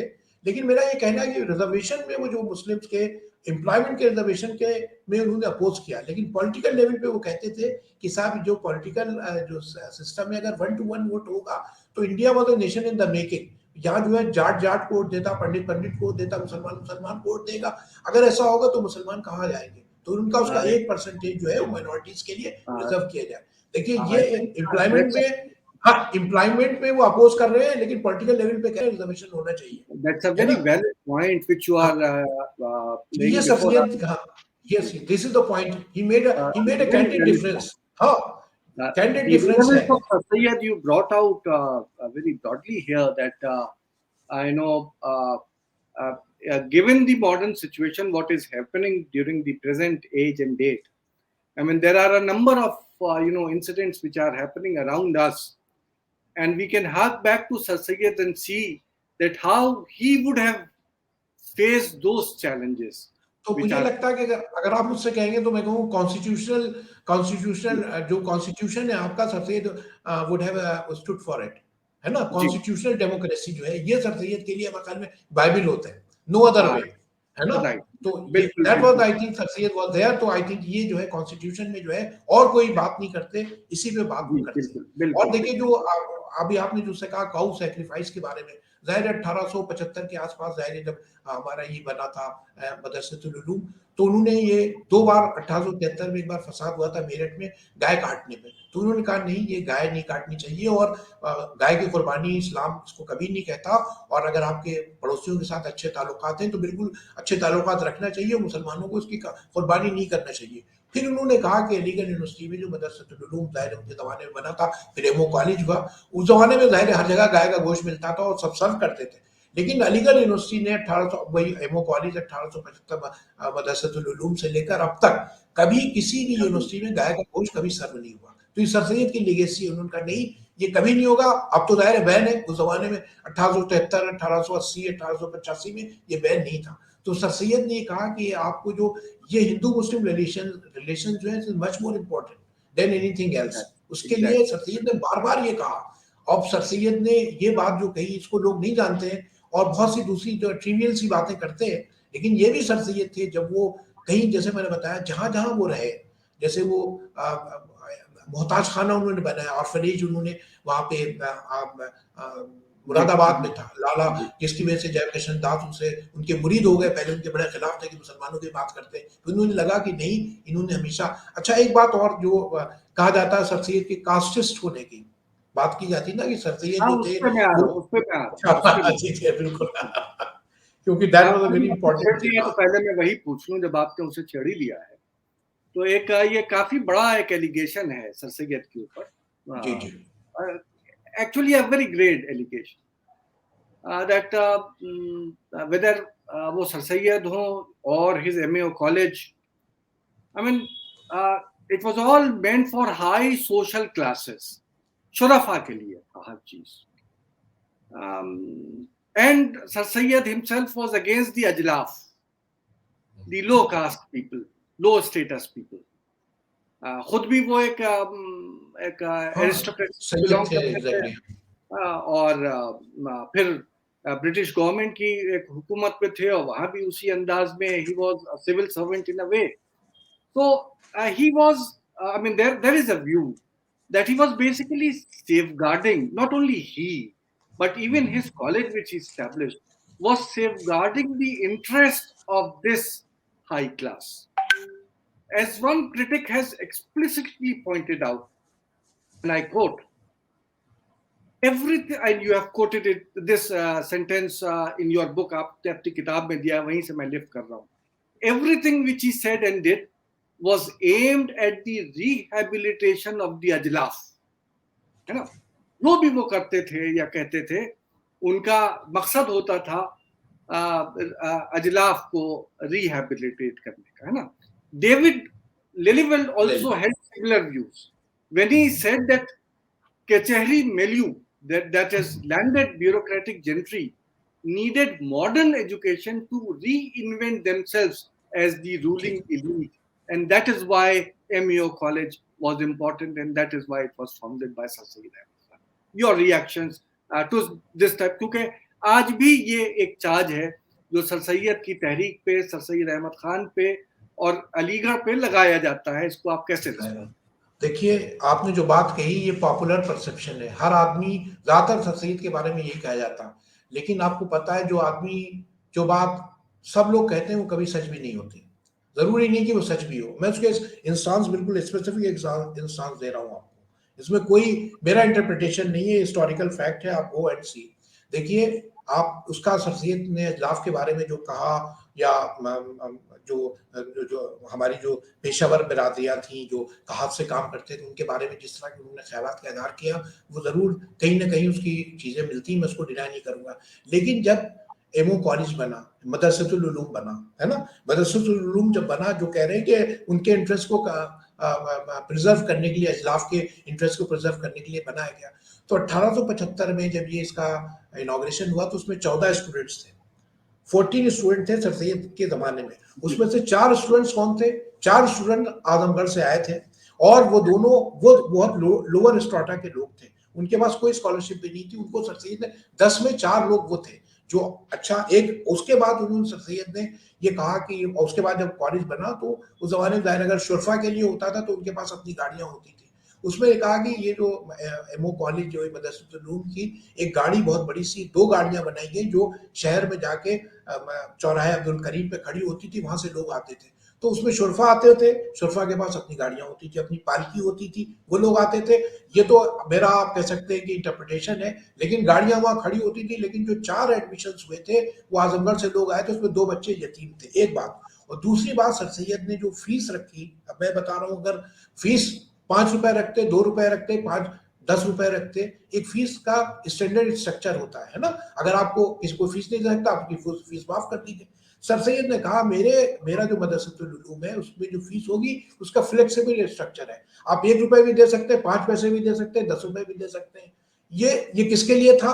ये शुरफा के लिए था। वो तो 5 रुपए भी फीस दे सकते थे, 2 रुपए, यानी ये नहीं होता। अगर देखिए फीस का स्ट्रक्चर, फ्लेक्सिबल फीस स्ट्रक्चर मकान में इंडिया में पहला एक्सपेरिमेंट है, आप में उसको सारे रिकॉर्ड्स मौजूद है। तो ये जो कहना कि अगर सिर्फ शुरफा के लिए उन्होंने कॉलेज बनाया था तो उनके लिए 5 रुपए फीस रख देते, 10 रुपए फीस रख देते, और जो जो शुरफा नहीं है उनको स्कॉलरशिप दे देते। स्कॉलरशिप देना और एक फीस का फ्लेक्सिबल स्ट्रक्चर रखना दो अलग अलग बातें। तो it was very, I think पहली बार इंडिया में जो एमओ कॉलेज में, पहले देखिए जो इससे पहले 1857 में आप खूब जानते हैं 4 यूनिवर्सिटीज थी, वो सब एग्जामिनिंग बॉडी थी। ये पहला इंडिया में एक्सपेरिमेंट था कि जहां रेजिडेंशियल लाइफ होगी। रेजिडेंशियल लाइफ में कौन लोग आएंगे? 4 लोग वो थे जो यतीम थे, उस शुरफा के 2 उसमें जरूर थे कि जो मतलब बहुत लोअर स्ट्राटा के लोग थे। तो शुरू से, बिगिनिंग से मुझे लग रहा है, जो बात आप कह रहे हैं उसमें मैं उसको पूरी तरह से डिनाई नहीं करता हूं, लेकिन समझना कि यही पूरी सदाकत है, ये सही नहीं। तो जो शाफे साहब आपने जो फीस स्ट्रक्चर के बारे में चीज बताई है, आई जी शुड जी थैंक यू कि ज्यादातर लोगों को इस चीज के बारे में नहीं मालूम है, और जी जी आई एम थैंकफुल कि आप उस चीज को सामने रख रहे हैं। लेकिन क्योंकि आज हम लोग एक दूसरे के सामने बैठ के बहस कर रहे हैं, जी जी, तो बिल्कुल बनाए बिल्कुल। बहस में आपके सामने जी जी, दो बिल्कुल कहिए सर। आप उसको काउंटर आप कीजिएगा, क्योंकि अक्सर लोग उस चीज को साइड करते हैं। बिल्कुल मसलन ये कि अलीगढ़ में जो शुरू के जो हॉस्टल्स बने थे, आप भी बखूबी वाकिफ है कि जी जी, एक हॉस्टल पक्की ऐसा बारह को कच्ची जो बारह, हाँ। साइसों और अस्तबल के अंदाज में यूज किया जी जाता जी, था, है जाहिर ना। है, जी जी। बिल्कुल अलग इंतजाम था उन लोगों का, हम्म, है ना। मुझे याद है कि बचपन में मैं जिस घर में यूनिवर्सिटी के अकोमोडेशन में मैं रहता था, एमएम हॉल के करीब, हम्म, जो आज जो है एमएम हॉल की कॉमन रूम बिल्डिंग है, हाँ जी वो जी। एक पुराना एक 18th सेंचुरी का ओरिजिनल स्ट्रक्चर्स में से एक है। और ओल्ड इंग्लिश हाउस, जब हम लोग नए नए वहाँ 60s में गए थे तो वहाँ उस नाम से वो जाना जाता था। अब मालूम नहीं वो नाम अच्छा। सिर्फ बिल्डिंग के लिए वो बन गया है, क्योंकि यहाँ पे भी कुछ अंग्रेज मास्टर रहा करते थे शुरू में। हम्म, बहरहाल, इसके मुझे अच्छी तरह याद है कि इस घर के सामने मैदान, जहाँ अब पहले एक कॉलोनी बस गई बैचलर्स क्वार्टर्स के नाम पे, और बाद में कुछ और बन गया। अब तो बाकायदा वहाँ इंस्टीट्यूट वगैरह कायम हो गया। तो उस मैदान के बिल्कुल आखिर में, इस कोठी से लगा हुआ लेकिन बिल्कुल आखिर में, इसके मैदान के उधर एक सीरीज से टॉयलेट्स बने हुए थे, पब्लिक टॉयलेट्स। और उस ये कहा जाता था कि जो सर सैयद अहमद खान को प्रोस्टिट्यूट्स वगैरह ने जो चंदा दिया था, उसको ये सोचा गया कि इस टाइप के पैसे को कहाँ कॉलेज में लगाया जाए, तो उसके लिए ये टॉयलेट्स बना दिए गए थे। और ये दिखाया जाता था और कहा जाता था, जो डिजाइने में हम लोग वहाँ थे, तो ये बिल्कुल वहाँ काफी राइज थी ये चीज कि ऐसे पैसे को, गंदे पैसे को ऐसे काम में सर सैयद ने इस्तेमाल कर दिया था। In other words, the fact that the money and the class for which Sir Sayyid was catering to was only the higher classes, and from the others, जो अंग्रेजों को इन्फ्लुएंस पे आके वो थोड़ा बहुत ले रहे थे, उनका पैसा दूसरे कामों में लगाया जाता था। ये एक तरीके से बचपन में मैंने एक बात सुनी थी और उन चीजों को देखा था। इस पे आप क्या रिएक्शन? देखिए, ये बात जो है ज़ाहिर है हेयरसे है, इसका कोई डॉक्यूमेंट्री एविडेंस नहीं है। और मैं आपको बताता हूँ, सर सैयद ने जब ये एमओ कॉलेज हुआ, तो उसका पहला चंदा किसने दिया, है ना? पहला चंदा सर सैयद के कोई एक दिल्ली से कोई साहब आए थे, उन्होंने कहा कि उनके, आपको पता है हम लोग तो लखनऊ के हैं, वहाँ अभी भी सब लोग इमाम जामिन बांधते थे, तो इमाम जामिन का उन्होंने कहा, इमाम जामिन उनका, आप दिल्ली से आ गए, इमाम जामिन बांधे थे, उन्होंने कहा कि ये पैसा 1 रुपया और 1 रुपया 1 पैसा शायद था, तो उनका ये पैसा हमें दें। तो उनका, आप तो सैयद हैं, तो आप तो मोहता, आपको हम कैसे ये पैसा इमाम रजा के उसमें जाहिर का सदका होता है, वो मोहताज को दिया था। तो उनका मुझसे ज्यादा मोहताज कौन होगा? सब सैयद हो के उनका, मैं मोहताज, मुझसे ज्यादा कोई नहीं होगा। और पहला चंदा जो था, ₹1.25 उन्होंने वो जमा किया। और देखिए, ये जो आप कह रहे हैं, ये तवाइफों की बात, तो मुझे कोई इसकी हिस्टोरिकल प्रूफ नहीं मिलता, हियर से है। लेकिन आपको पता है, उन्होंने लॉटरी लॉटरी शुरू की, है ना? लॉटरी उन्होंने दी, और पब्लिक एक तरह का फंड रेजिंग के लिए लॉटरी शुरू की। फिर उन्होंने खुद जो अलीगढ़ जो नुमाइश है, उन्होंने उसमें उन्होंने मौसीकी का एक प्रोग्राम किया, उसमें तमाम लोग आए, उसका टिकट बैठा, और तमाम अवाम का पैसा था उसमें। किसका पैसा था? सर सैयद ने कभी नहीं पूछा। और कई लोगों ने उनको बहुत से जेवर दिए। तो ये कहना कि उसे टॉयलेट बना दिए गए थे, मुझे नहीं लगता कि इसकी कोई हिस्टोरिकल एविडेंस है। लेकिन ये सर सैयद का, देखिए, एक क्लास को तो बिलोंग करते थे। और जहां तक आप जिक्र कर रहे थे कच्ची बारक पक्की बारक, वो 2 साल के अंदर खत्म हो गए थे। 2 साल के बाद सर सैयद ने वो समीउल्लाह साहब, उस जमाने में आपको पता होगा, वो सेक्रेटरी थे। जी, जी, सर सैयद तो बनारस में थे, तो उन्होंने ये 2 कच्ची बारक पक्की बारक का फैसला किया था। सर सैयद जब आए, उस वक्त उन लोगों को 3 वक्त खाना मिलता था, जो कच्ची बारक में रहते थे उनको 1 वक्त खाना मिलता था, और उनको जो है चिकन नहीं मिलता था, बकरे का गोश्त होता था, जी, ये सब इसी चीजें में थी, बिल्कुल। क्लास, हाँ, ये सब। लेकिन वो 2 साल के अंदर वो सिलसिला खत्म हो गया। जी, लेकिन जाहिर है, जो उस जमाने के जो अपने जो जमाने के जो तस्वुरात होते हैं, जो जो एक एपिस्टीम होती है, उसको कैसे सर सैयद वो कर सकते थे। लेकिन ये सब देखिए हियर से है कि सर सैयद घुंघरू बांध के नाचे थे, ये भी लोग कहते हैं कि उन्होंने जी, घुंघरू बांध के नाचे थे, वो भी कोई उसकी हिस्टोरिकल एविडेंस इट्स नहीं, ऑल मैंने तो हियर्स, चीजें देखी यस, यस। आइदर हियर से। तो लेकिन सर सैयद ने ऐसा नहीं था, चंदा उन्होंने बहुत लोगों से लिया, और तमाम लोगों ने, जब पंजाब गए तो बहुत से अरबाब निशात उनको कहते थे, उनका उनका भी चंदा उसमें जमा हुआ, जी, और जी, कॉलेज में लगा। ऐसा सर सैयद का ऐसा कोई नुक्ता नजर था नहीं, मुझे तो नहीं लगता कि ये बात सही है। वो खुद सर सैयद मौसीकी के खासे जानने वाले थे, वो जाते भी थे तवाय, उन्होंने अपनी किताब सीरत फरीदिया में बहुत से वाकयात लिखे हैं इस तरह के।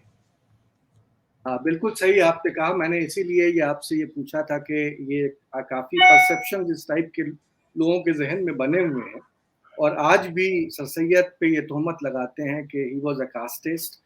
हाँ, और अभी भी आप अगर सोशल मीडिया उठा के देख लें, तो आपको अच्छे yes, खासे इस टाइप के कमेंट्स मिल जाएंगे। और मैंने जानबूझ के उन कमेंट्स को पढ़ के आपसे ये सवाल पूछा नहीं था, नहीं, बहुत ताकि अच्छा किया आपने, ताकि मतलब इसका सही जवाब। भी है उसमें। जी जी, बिल्कुल। अब आखिर में मैं 2 सवाल आपसे और पूछूंगा, इससे पहले कि एक आध सवाल पब्लिक से भी लेंगे, लेकिन मेरी तरफ से बस 2 चीजें और जो मैं आपसे दरियाफ्त करूंगा। जी जी। तकरीबन 1 घंटा वैसे भी पूरा हो चुका है। यमन, आपने आपकी किताब में एक पूरा चैप्टर है जो फीमेल एजुकेशन के ऊपर ठीक है। है ना। ये female education is also one of the very controversial aspects जी जी, ऑफ सब्जेक्ट। बिल्कुल। In your book on page 129, uh, you cite Gail Minol that Sir Sayyid did not want to discuss even the rights of women as granted by Islam. कि sir Syed ये भी नहीं चाहते थे कि जो इस्लाम ने हुकूक दिए हैं औरत को, उसमें भी कोई डिस्कशन। ये गेल मिनॉल ने अपनी किताब में लिखा है, जो एक सर सैयद के ऊपर एक्सपर्ट है, और आपने अपनी किताब में इसको शामिल किया है। डेविड लेलिवेल्ट, जिनको हमारी यूनिवर्सिटी ने अवार्ड भी दिया है, और बहुत बड़े स्कॉलर हैं जिन्होंने अलीगढ़ फर्स्ट जनरेशन किताब लिखी है, उनके भी तकरीबन बहुत मिलते जुलते ख्यालात हैं, जो कहते हैं, and I quote one of his sentences once again from your book, that Sir Sayyid did not want women to go beyond their duly assigned role of maintaining household affairs. और यही बात जो आपने उनका साइट की है, David लेलिवेंट का ये जुमला, ये अगर if I am not wrong, आपने कहा है 215 में, लेकिन मुझे याद है कि 214 में जब डेविड लिलिवेल ने डिपार्टमेंट ऑफ हिस्ट्री में एक सेमिनार हुआ था जिसमें उन्होंने ऑनलाइन अपना प्रेजेंटेशन किया था, तो उसमें भी यही बात दोहराई थी, है ना। नो, इन सब और इसी टाइप के व्यूज सर सैयद के बारे में आमतौर से लोगों का ख्याल होता है, और ये भी है कि जब अब्दुल्ला कॉलेज की बात चल रही थी तो पापा मियाँ को कोई ख़ास सपोर्ट सर सैयद अहमद खान की तरफ से जो उम्मीद थी मिलने की वो नहीं हुई थी, और न ही एमएओ कॉलेज में कभी एडमिशन किसी लड़की को दिया गया था। What are your arguments which you have articulated against this popular perception in your book? इस पे आप थोड़ी वजाहत करेंगे क्योंकि जी, इस पे बिल्कुल, बहुत बिल्कुल, ज़रूरत बहुत है बहुत कि अहम लोग। है। देखिए, जो बात गेल मेनो ने कही थी, वही बात उन्होंने आपने जैसे बताया डेविड लिलिवेट जी, ने कही। वो जो कि इस्लाम में जो इवन औरतों को जो हुकूक दिए गए, हुकूक-ए-निस्वां, वो सर सैयद उसको डिस्कस नहीं करते थे। और एक किताब है, उसका नाम है हुकूक-ए-निस्वां, इसी नाम से किताब शाये हुई है, मौलवी जी, मुमताज़ अली की किताब है। तो वो ये उसको गेल मेनो ने कोट किया हाफिज़ जालंधरी को, कि हाफिज़ जालंधरी ने कहीं ये लिखा कि वो किताब जब छप रही थी तो सर सैयद के सामने उसका मुसव्विदा गया, और सर सैयद इतने चरागपा हुए कि मौलवी मुमताज़ अली को किताब उन्होंने उसका मुसव्विदा चाक कर दिया, फाड़ के फेंक दिया। तो मैंने इस पूरी क्रोनोलॉजी को ढूँढा कि सर सैयद क्या कहते हैं। तो उस ज़माने में सर सैयद, क्योंकि उस किताब में कहीं उसका प्रीफेस सर सैयद के सिलसिले में के बाद शायद हुआ, उसका प्रीफेस लिखा कि अपने सर सैयद को खत लिखा, वो एक पर्चा भी निकालते थे, तहज़ीब-ए-निस्वां उसका नाम था। वो नाम सर सैयद ने ही सजेस्ट किया था कि तुम औरतों के लिए पर्चा निकालो, उसका नाम तहज़ीब-ए-निस्वां, ये किताब में खुद लिखा है। तो उस किताब में कहीं इस वाक़े का ज़िक्र नहीं है, लेकिन उस ज़माने में एक आपको पता है विलायत मंज़िल वाले मीर विलायत अली साहब मौजूद हैं, उनकी किताब है जी, आप बीती। उन्होंने भी और पापा मियाँ मीर विलायत अली ने इस वाक़े को लिखा है, और इन्होंने पापा मियाँ ने भी लिखा कि एक दफ़ा मौलवी मुमताज़ अली है, और उन्होंने एक औरतों की तालीम का एक 2 सफ़े का खाका दिया कि ऐसे इसको आप इम्प्लीमेंट कीजिए, तो वो सर सैयद ने उसको कहा कि ये ठीक नहीं है। उससे ये समझना कि 300 सफ़े का मुसव्विदा ले गए, वो सर सैयद ने पूरा फाड़ दिया, वो खाना खाने चले गए, तो मौलवी मुमताज़ अली ने जल्दी से मुसव्विदा उठा के छपवाया। तो historical evidence it is just hearsay, it holds no truth, it holds no water at all.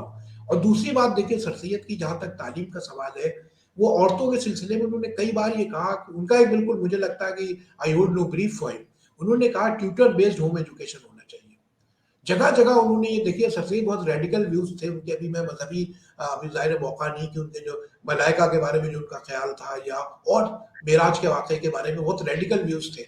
लेकिन वो पर्दे के बहुत ज़्यादा कायल थे, और पर्दे को समझते थे। वो कहते थे क्यों असबाब बगावत हिंद में आपको ज़ाहिर है आपने किताब ज़ाहिर है पढ़ी, उसमें एक सबब ये भी बताया कि इन्होंने को अंग्रेज़ों ने को एजुकेशन के स्कूल खोल दिए, जिसकी वज़ह से ये हमारे थॉट्स से, ये तो देखिए भारतेंदु हरिश्चंद्र भी यही बात कह रहे हैं।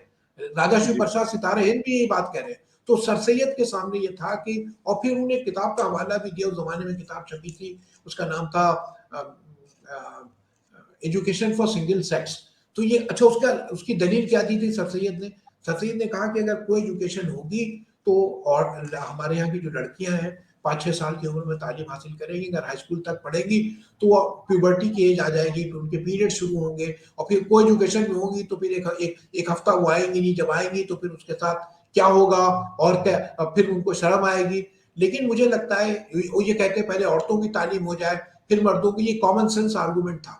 ये मुझे लगता है यहाँ पे सर सैयद को मुझे नहीं लगता डिफेंड करने की जरूरत है। देखिए, जो इस्लाह का रिफॉर्म का जो अमल होता है वो हमेशा एक साथ होता है। जब इस्लाम आया तो थोड़ी था कि पहले मुसलमान, पहले ये औरतें इस्लाम कबूल करेंगी, ये बच्चे करेंगे। जब कोई रिफॉर्म्स का अमल होता है साइमल्टेनियसली होता है, चाहे वो कल्चरल रिवॉल्यूशन देखिए या मार्क्स का देखिए, जो भी रिवॉल्यूशन है, ये सर सैयद ये समझते थे, it seems to be very common sense.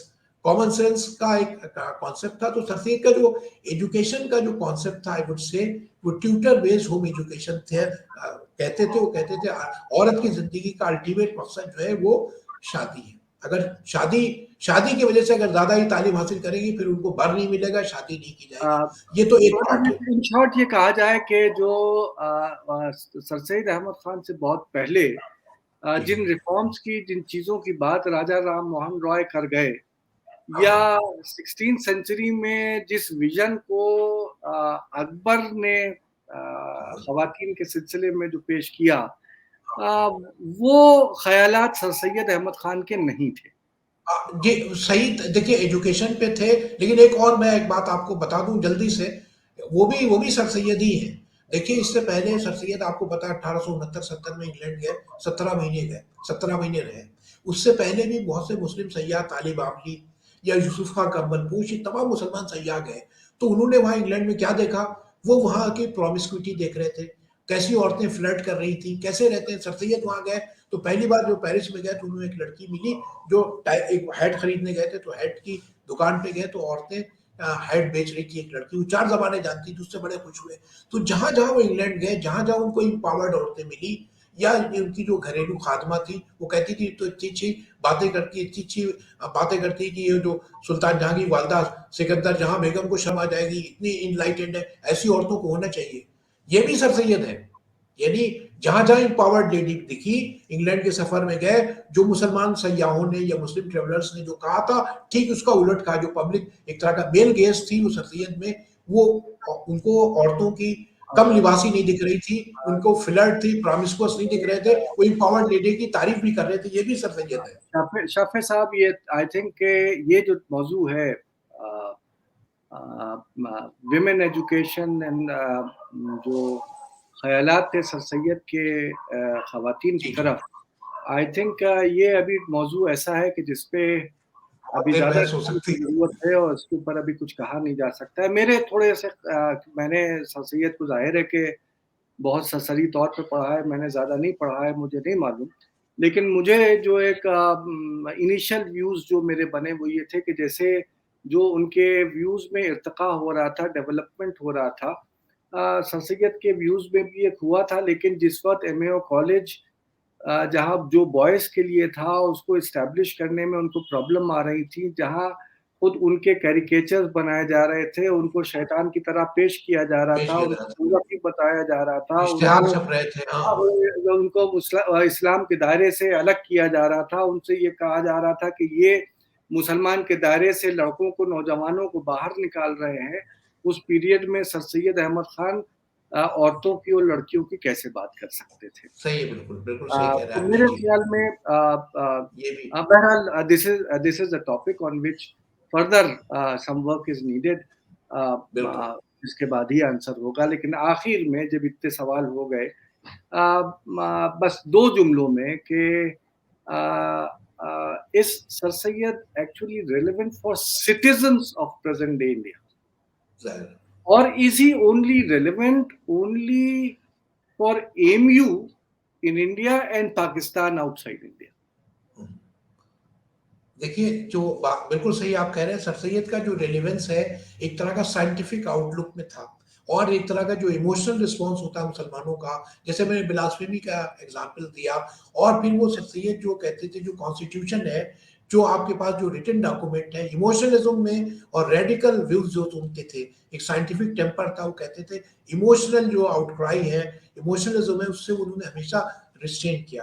तो यही सर सैयद की लेगेसी कि हर चीज़ को जो है आप पूरे गौर से देखें और फौरन रिस्पॉन्स ना करें, बल्कि एक साइंटिफिक टेम्परामेंट हो, हर चीज़ को देर तक देखें। और यही सर सैयद को मुझे लगता है बहुत से इश्यूज़ हैं, जिसमें एजुकेशन के बारे में जो उन्होंने कहा, मॉडर्न एजुकेशन, वो सब लोग उसके कायल हो गए और सब लोग उसको, कोई इसको क्वेश्चन नहीं करता। लेकिन जो उनकी जो बेसिक थिंकिंग थी, वो एक और बात सर सैयद ने बहुत अच्छी बात कही, जो आज हमारे लिए मिशल राह। उन्होंने कहा पास्ट जो है वो रिसोर्स हो सकता है, but past can never be your future. ये सर सैयद का ऐसा जुमला है, उन्होंने 2 जगह लिखा, मैंने दोनों जगह उसको कोट किया कि past can never be your future. Past can help you, can be very good resource and can inspire you, but अगर आप पास्ट को अपना फ्यूचर समझेंगे, then it's not good for you. तो ये सर सैयद की Probably legacy. he was I mean, being influenced by Mirza Ghalib, who had in one period ये not कहते थे, जी, जी। हाँ, I बिल्कुल, mean, ये मुझे लगता है सर सैयद की सबसे बहुत-बहुत अहम। शुक्रिया आपका for all अरे these. बस, Now ये we मुझे will बड़ा take अच्छा up लगा, the questions. बहुत अच्छी बात हुई, We will आपने take up बहुत the खुद सर questions, से। and I will जी, start with a question from my you know, a person who was once upon a time a part of the Department of History at AMU. He did his BA from Aligarh, then went on to JNU and then joined civil services. And also has been writing much on Sir Syed and Yes, Aligarh yes, yes. University critically about, of course, and we need criticism. And I appreciate Najmul Huda for having written those things. Wasn't Muslim separatism encoded in the very nature and purpose of MAO College? It's a very good question which needs an answer. Yes, I don't. Yes, I won't say that I don't agree with what Najmul Huda was saying. Yes, there is a iota of truth, but the so much emphasis was putting on that Muslim separatism. It may be part of that. I said that the first point and the foremost task for Sir Syed was that he tried to guide Muslims how to live in a hostile society, isn't it? So that was at that time there was a, as I just discussed at the beginning. You see, the Muslims used to live under Muslim rule. At that time, there was not in majority. There was a Muslim. There was no Muslim ruler. So that's why that then he devised this strategy. You may say that there is an iota. There are some traces of Muslim separatism, but it is basically meant for that. This I won't agree. Najmul Huda, मेरे ख्याल में सवाल तो जाहिर है कि बहुत pertinent है, बहुत अच्छा है बहुत अच्छा सवाल और है, बिल्कुल जी। उस पे बहुत अच्छा गौर करने की सवाल है, ज़रूरत बहुत है, ज़ाहिर है जी, बेहतरीन बिल्कुल। सवाल है। लेकिन एक बहुत पुरानी मसल है कि it all depends how you look at things. आधा ग्लास फुल है कि आधा ग्लास एम्प्टी है, how you are looking at things, that depends. I don't think that during the period when Sir Syed existed, there was any question of separatism which was there. There were tensions. बहरहाल जैसे इन्होंने कहा कौमों की बात जरूर हो रही थी, लेकिन लेकिन I देखिए, सर सैयद ने, मुझे लगता है कि ये नजमुल हुदा साहब इस पे गौर करें कि उन्होंने कभी मुस्लिम सेपरेटिज्म, मुस्लिम मुसलमान जो अक्रॉस द ग्लोब है, उनके लिए कभी उम्मा का लफ्ज इस्तेमाल नहीं किया। कभी उनकी उन्होंने नेवर राइट। जमालुद्दीन अफगानी की तरफ नहीं देखा, बाहर की जमानत तरफ अफगानी को अपोज किया बहुत बुरी तरह। अपोज किया उन्होंने। शेख अब्दहू को अपोज किया। वो कहा इंडोनेशिया का मुसलमान, हिंदुस्तान का मुसलमान और ईरान का मुसलमान अलग है, their cultural aspirations are different. तो ऐसे आदमी को आप कहें मुस्लिम सेपरेटिज्म का बानी है, आई डोंट थिंक सो। बहरहाल Najmul Huda keep on writing and keep on asking नहीं, questions नहीं, he writes very critically. well. He's a very blended person. That's the point. Yes, he reads a lot. Yes. हम लोग को अपने उस पे कदमों पे रखिए ताकि हम आपसे आपसे लड़ते रहें और आपसे सीखते रहें। और आई कैन से कि सर सैयद की एक बड़ी देनों में आप भी हैं, क्योंकि बिल्कुल, आपने बेसिक बिल्कुल। तालीम यहीं से हासिल की। आज बिल्कुल, माशाल्लाह बिल्कुल। बैठे हुए हैं, सर सैयद की देन है आप। Another question which he asks is, did he seek to spread enlightenment among Muslims through his college or just to restore the last power of his aristocratic class? ये जो एक हम लोगों ने डिस्कशन किया था, इसमें शायद वो मिस कर गए, तो अगर कम अप करके बताएं। Again, I would say yes, yes. There is. I think I won't say that there is no truth in it. Yes, he was for the just aristocracy. Yes, he belonged to that. He tried to protect it, but the larger interest was not like that. Maybe if you just find out his writing, then you will find so many things. Yes, it is very, very difficult to come out of the shell and swim against the tide. So, Sir Syed, I won't say that what Najmul Huda was saying, I won't say that it is completely wrong. But the point is not, you see, it's not, it is a gray area. You can't say it is right or wrong. You see, things are simultaneously right and wrong. So, this is as the you rightly pointed out, Nadeem Saab, how do you look at things? That is the basic thing we must look at. The another next question, Shagufta.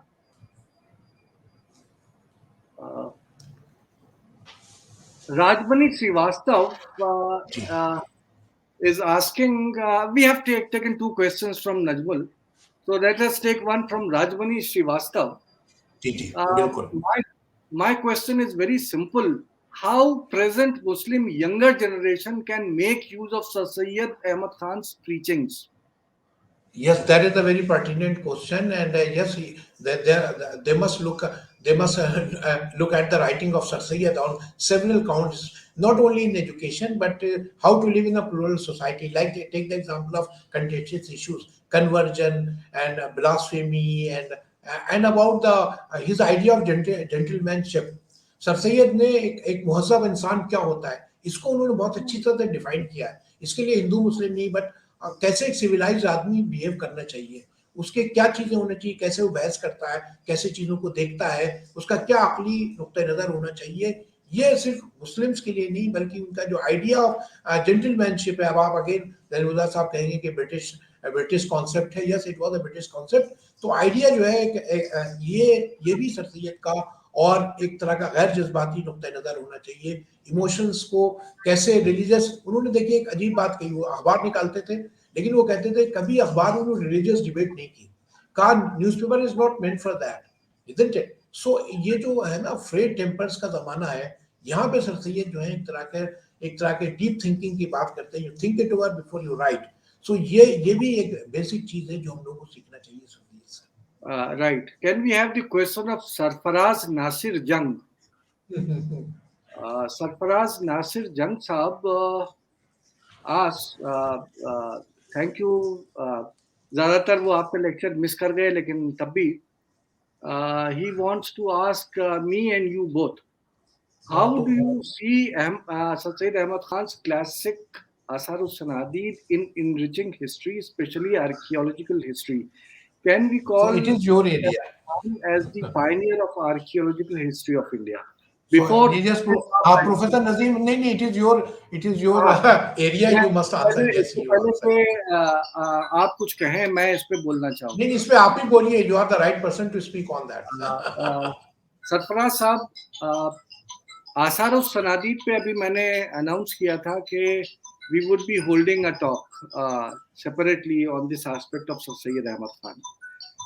लेकिन आपका जवाब ये मैं देता चलूँ कि actually जो आसारुस सनादीद है या आसारुस सनादीद के अलावा जो सर सैयद अहमद खान का और भी काम है. For example, he wrote a very short article on the sizes of BRICS. एक उन्होंने साइट पकड़ ली थी और इस साइट के ऊपर उन्होंने किस किस दौर की ईंटें मिली थी और किस दौर की ईंट का क्या साइज होता था, उस पे काम किया. और उसी जमाने में किया जिस पीरियड में sir John Marshall, director general of archaeology after sir Cunningham, वो उसके ऊपर लिख रहे थे. उधर ये सर सैयद अहमद खान लिख रहे थे. दिल्ली में एक आर्कियोलॉजिकल सोसाइटी थी जो एग्जिस्ट कर रही थी even before the formation of the archaeological survey of India, और सर सैयद उसके पार्ट थे और उस वक्त अपने उन एक्सप्लोरेशंस और सर्वेस को कर रहे थे जो अल्टीमेटली आसारुस सनादीद के फॉर्म में शाया हुई. इन सारे कामों में चाहे वो उनके शॉर्ट आर्टिकल्स रहे हो, जिनमें से एक आर्टिकल का मैंने आपके सामने जिक्र किया, या उनकी ये पूरी किताब रही हो, या अलीगढ़ कभी आप तशरीफ लाएं तो यहाँ पे सर सैयद कलेक्शन के नाम से म्यूजियम में वो उनके स्कल्पचर्स एंड आर्कियोलॉजिकल पीसेस रखे हुए हैं. बलबन का इंस्क्रिप्शन जो उन्होंने कलेक्ट किया है वो सारी चीजें रखी हुई हैं. उससे ये अंदाज लगता है कि एक फील्ड है जो बड़ी रिसेंटली डेवलप हुई है हमारे बीच में, हिस्टोरिकल आर्कियोलॉजी और मिडिवल आर्कियोलॉजी, जिसके बानी जनरल कनिंघम बताए जाते हैं. मेरा अपना ख्याल ये है क्योंकि medieval archaeology is something which I teach at Aligarh since the last 15 years, and probably we are the first department in India who is teaching medieval archaeology apart from ASI. अगर वो पढ़ाते हो मुझे नहीं मालूम. According to our thinking, sir Syed Ahmad Khan एक तरीके से बानी थे हिस्टोरिकल एंड मिडिवल आर्कियोलॉजी. वो एपिग्राफ्स भी देखते थे, इंस्क्रिप्शंस को भी नोट करते थे, हिस्ट्री की किताबों से भी मटेरियल निकालते थे और उन सब चीजों की बेसिस पे मॉन्यूमेंट को इंटरप्रेट करते थे. So Sir Syed Ahmad Khan is basically one of the founding fathers of what today is known as historical archaeology. ये अलग मसला है कि सर सैयद को इस एस्पेक्ट को इग्नोर किया गया है, और इग्नोर करने में ये मत कहिएगा कि हिंदुओं ने किया है और दूसरों ने किया है। हमारी अपनी यूनिवर्सिटी जहां हम बैठे हुए हैं, हमने उसे उजागर नहीं किया है। सही बात है, इतना बड़ा बिल्कुल। कलेक्शन सर सैयद के स्कल्पचर्स का हम रखे बैठे हुए हैं, कहीं उसको हम इश्तेहार नहीं करते हैं और नहीं दिखाते हैं, नहीं बताते हैं। ये हमारी जिम्मेदारी है।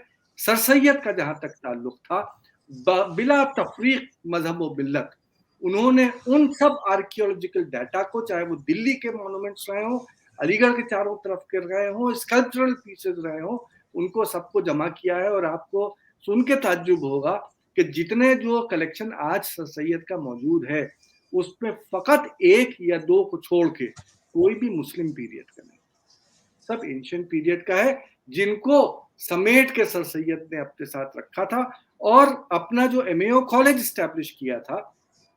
ये भी याद रखिएगा, बड़ी इंपॉर्टेंट चीज है ये, कि बहुत जितने इम्पोर्टेंट। यूनिवर्सिटीज कायम हुई, सब जगह कहीं कैंटीन बनी, कहीं कुछ बना, कहीं कुछ बना, वाहिद एमएओ कॉलेज था जहां उसके स्ट्रेची हॉल के साथ साथ जो बुनियाद रखी गई वो निजाम म्यूजियम भी, म्यूजियम की रखी गई, एक बिल्कुल म्यूजियम। सही है, जी जी। नाम उसका निजाम म्यूजियम इसलिए था कि निजाम ने उसके पैसा दिया, और उसी के अंदर बलबन के इंस्क्रिप्शन को लगाया गया और उसको सजाया गया। Just imagine the vision of the man. उसमें कोई यस। आसार कदीमा में मुसलमानों के रिमेन्स नहीं रखे थे एक्सेप्ट बलबन के। सारी चीजें हमारे एंशियंट सिविलाइजेशन की रखी हुई थी, और उनसे इंस्पिरेशन ड्रॉ करते थे सर सैयद अहमद खान। सरफराज साहब, ये एक ऐसा पहलू है जिसको हम अलीगढ़ वालों को ज्यादा उजागर करना चाहिए। We have failed. ये नदीम साहब आपका काम है, इस पे आपकी किताब आनी चाहिए। जी हाँ, ये sir, it is now you write a book on that. Right sir, I am thinking of doing that. Yes yes, बहुत अच्छा होगा, आप you are the right person to write. I think there was one question from Ali Kazim, if I'm not wrong. Ali Kazim had asked a question. हाँ, अली हैदर का जब तक ले लीजिए। Sir, do we have any detailed idea about the life of Sir Syed as clerk of East India Company and later on as judge? Does it shed light on his practical abilities? Yes, Safdar started his journey as a sir rishtedar. You know, there was then he passed Munsif examination and became a sub judge, and he rose up to the post of sub judge. And in my book, I just discuss as how many, because there's no, I think there's no record is available about his judgment, but some of the judgments are there and they are stored in archives. And I went there and I just collected it, and you can find in. I have not discussed in detailed manner, but it is available in the Safiyat Academy. So this is it. It was Uh, not. It was some very petty crimes he used to deliver. But as far as his administrative capability is concerned, yes. जब एक बनी थी, अब 3 आदमियों की committee बनी थी जो पिटीशन मुरादाबाद में सर सैयद थे कि जो जातियां हुई थी 1857 में, और जिन लोगों ने अपील की थी उसको उसको उस पर फैसला करने के लिए सर सैयद अकेले हिंदुस्तानी थे। 2 अंग्रेज थे, एक कमिश्नर था, एक एसएसपी थे। ये दोनों मेंबर थे, एक जज थे, डिस्ट्रिक्ट जज थे, और एक कमिश्नर था, और सर सैयद थे। तीनों ने sir Syed played a very vital role, और उस पूरे इलाके में उन्होंने किसी भी हिंदू या मुसलमान को के साथ जाति नहीं होने दी। और उनकी एडमिनिस्ट्रेटिव, फिर वो वहाँ पे ओएसडी बनाए गए थे। जब वहाँ पे कैद पड़ा था तो उन्होंने एक आर्फनेज सेटअप किया था। उसमें उनकी फिर एक बार इतने उनसे खुश हुए थे वहाँ के जो कमिश्नर थे अलेक्जेंडर, उन्होंने फिर उनको वहाँ पे भी भेजा था, बस्ती में भी। तो एकेडमिक और आप कह सकते हैं administrative ability was very well received। फिर वो आपको पता है तारीख सरकशी बिजनौर में कैसे उन्होंने जो वहाँ के डीएम थे उसको कैसे निकाला, कैसे उनसे नवाब रहमत खान से उन्होंने बात की थी, तो कैसे उन्होंने निगोशिएट किया था डिफरेंट फोर्सेस से। ये सब चीज़ें सर सैयद की मौजूद हैं, इसका पूरा रिकॉर्ड भी है। उनकी किताब जो है तारीख सरकशी बिजनौर, उनकी एडमिनिस्ट्रेटिव एबिलिटी को बहुत अच्छी तरह से बयान करती है। I will just add one small tidbit to what जी जी बिल्कुल। Parvai Saab has said. Apart from his judgments which are there, I mean, he was one of the municipal magistrates also, and ji ji the recordings of what he did are there. He was also posted as a clerk of the English East India Company at Fatehpur Sikri. And Oh, one of yes, the he was there. complexes at Fatehpur Sikri was converted into his office, where जो आज खजाना अनूप तलाव के पास जो ख्वाबगा के नीचे एक जगह है, अच्छा, अच्छा। कमरा है, that was the place where Sir Syed converted that structure into his own office. और बाद में अनूप तलाव जो काफ़ी डीप हुआ करता था, उसमें एक तरीके से फॉल्स, एक तरीके से उसकी फ्लोर जो लेआउट की गई, क्योंकि उसमें लोग सुसाइड कर लेते थे और लोग दब के मर जाते थे, तो उसकी फ्लोर को उन्होंने उसको ऊंचा उठवाया। तो उन्होंने सिर्फ एक्सप्लोरेशंस नहीं किए, बल्कि सीकरी में उस पर्टिकुलर स्ट्रक्चर में भी तरमीम करवाई, जिसकी वजह से बाद में बड़ी प्रॉब्लम्स हुई, क्योंकि जब 1990s में जब ये मूवमेंट चला कि किसी सूरत से ये प्रूफ किया जाए कि यहाँ मंदिर थी कि नहीं थी, अकबर ने मंदिर तोड़वा के बनवाया था कि नहीं बनवाया गया था, तो इसी सर सैयद अहमद खान की बनाई हुई फ्लोर को तोड़ के ये कहने की कोशिश की गई थी कि देखिए देखिए इसके नीचे भी कुछ है। तो हाँ, हाँ, हाँ। सर सैयद ने काफ़ी कुछ उन सब मामलों में यानी प्रैक्टिकली भी, चाहे वो आर्कियोलॉजी की फील्ड रही हो, एज अ जज की फील्ड रही हो, as an officer civil servant of the British की फील्ड रही हो, अंग्रेजों की रही हो, उन सब में, और all these things are recorded, we don't have much time to discuss all हाँ, that. yes. I'll just take one last question, probably the last, by Sayyid Ali Kazim, which I think is important, and that is why. And this question is directed towards both of us, and that is, why Sir Sayyid's religious ideas make Aligarh so uncomfortable? Yes, what Sayyid Ali Kazim is saying is right, but Sayyid was himself responsible for that because whatever his idea was there, he had not implemented it. He left it to the mullahs and the Orthodox Muslims to have their say in this theology departments. इनकी जो किताब है जिस तरह से उन्होंने हजरत मूसा के वाक़े को या अब्राहा का वाक़या या जो दूसरे वाक़यात थे उसका जो इंटरप्रिटेशन था 16 पारों में उन्होंने तफसीर लिखी, वो उनके जो आइडिया थे वो सरसीद ने खुद इम्प्लीमेंट नहीं किए। तो जब उनको एक्सेप्टेबल नहीं थे कि उन्होंने इम्प्लीमेंट नहीं किया, आज जो मुसलमानों में मुझे लगता है जो रिलीजियस रिफॉर्म जिसको नजमुल हुदा साहब बराबर जिक्र करते हैं और अलीगढ़ वालों को रिस्पॉन्सिबल कहते हैं, इज राइट, लेकिन उसके लिए सरतीत खुद भी रिस्पॉन्सिबल है कि जो उनके आइडियाज थे वो अगर इम्प्लीमेंट कर देते, दिल खड़ा करके उनके खिलाफ फतवे जैसे आप जिक्र कर रहे थे फतवे आ रहे थे, लेकिन अगर उनको इम्प्लीमेंट कर देते तो वो मेरे ख्याल में बहुत से मसले हल हो जाते हैं। जैसे वो ये कहते हैं work of God and word of God में कोई डायकोटोमी नहीं है, खुदा ने दो तरह के प्रॉमिस किए हैं, एक जो वर्क ऑफ गॉड है वो जाहिर है वो नेचर है, लॉ ऑफ नेचर है, आग का काम जलाना है तो हर एक को जलाएगी, और या फिर वो है वर्ड ऑफ गॉड है, कुरान शरीफ है। फिर उन्हें देखिए हजरत मूसा का एक वाक़े का बहुत से वाक़यात थे, एक मैं मिसाल देता हूँ, हजरत मूसा के बारे में कहा जाता है उन्होंने असा फेंका था और समंदर खुश्क हो पार हो गए। सर सईद ने उसका देखिए कैसा रेडिकल और एक तरह का इंटरप्रिटेशन किया उन्होंने। जब तफसीर लिखी अपनी तो उन्होंने रेड सी का ये 30 किलोमीटर का पैच है जो उन्होंने पास किया, तो उन्होंने चैम्बरलैंड के हवाले से लिखा कि जब जजीरे से ये हजरत मूसा की फौज जा रही थी और दरिया नील की उस तरफ जा रही थी, समंदर का जो रेड सी है बहरे या हैमर कहलाता है, ये जो उन्होंने जब पार किया तो उस बीच उस इस 30 किलोमीटर के पैच में 30 जजीरे थे, और ये मसला मदोजज़्र का है, हाई टाइड और लो टाइड का है। सर जब वो हजरत मूसा ने पार किया तब वो लो टाइड थी, वो पीछे से जो फौज आ रही थी, फिर वो हाई टाइड थी तो निकल गए। और फिर उन्होंने देखिए बहुत सी बातें कही, इवन जिब्रील के बारे में, जो मैसेंजर के बारे में कहा, उनका ये नबूवत का खासा है, आपके अंदर कोई आग रोशन हो जाती है जिससे आप रोशनी हासिल करते, लेकिन वो मैसेंजर था। अगर वो मैसेंजर है, ये शरीयत ने समझाने के लिए कहा आपको, अब कोई बोलना तो इंसानी एक्ट है, खुदा कैसे बोलेगा, किस जबान में बोलेगा, ह्यूमन एक्ट है। इस तरह के उन्होंने बहुत से व्यूज थे सर सैयद के, लेकिन मुझे ये कह रहे हैं अलीगढ़ वालों को क्यों लिए कंफर्टेबल नहीं, अनकंफर्टेबल है, ऑल राइट, लेकिन सर सैयद ने खुद भी क्यों नहीं इसको इम्प्लीमेंट किया। I think sir Syed was himself responsible, जो उनकी जो इंटरप्रिटेशन था, जो उनकी थियोलॉजी थी, न्यू थियोलॉजी थी, it should have been implemented at MO college at first place.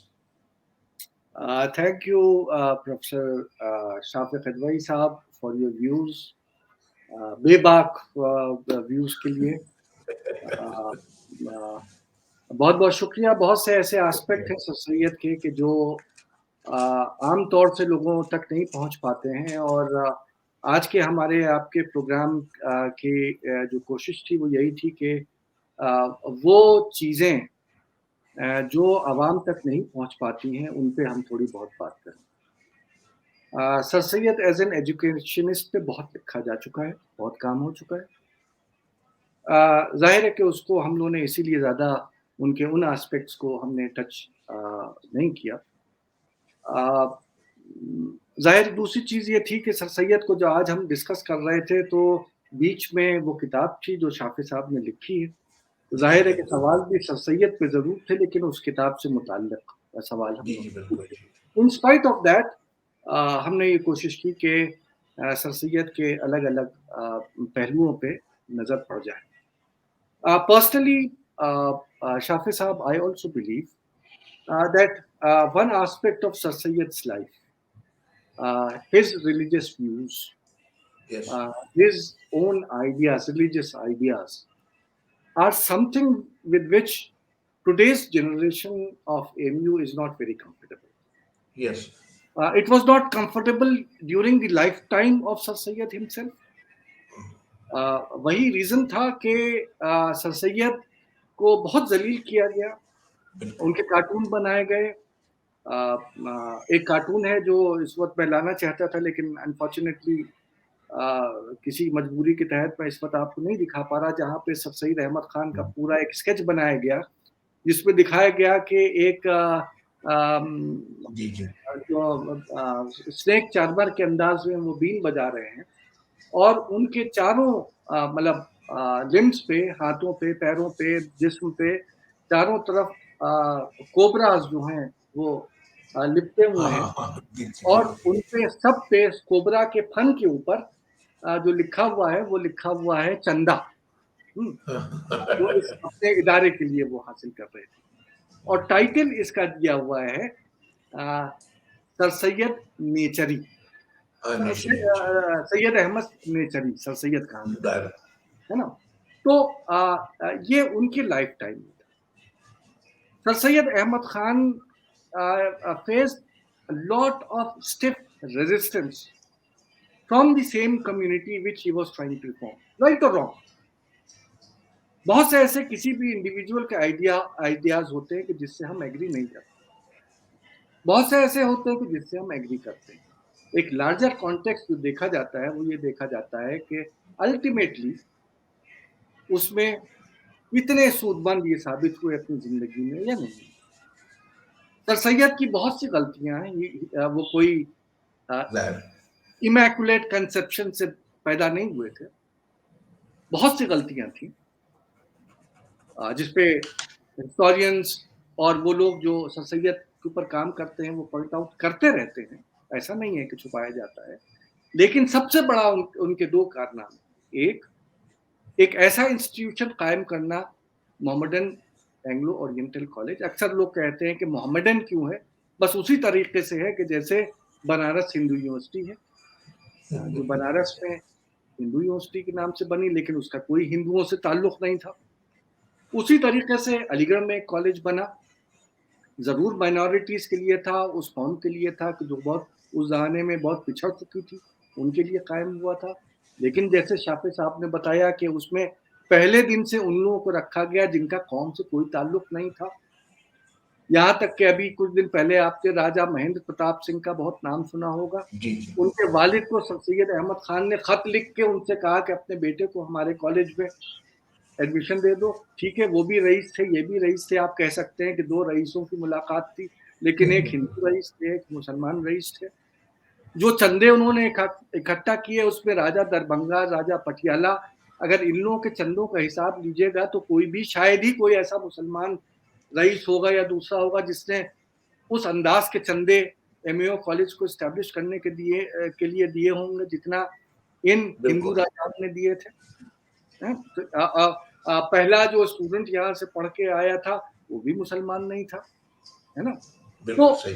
जो ये एक इंस्टीट्यूशन उस पीरियड में कायम हुआ है, कौम के नाम पे ज़रूर हुआ, लेकिन उसमें तालीम सबको दी गई, और यही एक कारनामा सर सैयद अहमद खान का है कि जो उन्होंने एमएओ कॉलेज, वो एक कॉलेज जो कायम किया गया था, वो एक ऐसा इंस्टीट्यूशन उभर के सामने आया कि जो दुनिया भर में जाना जाता।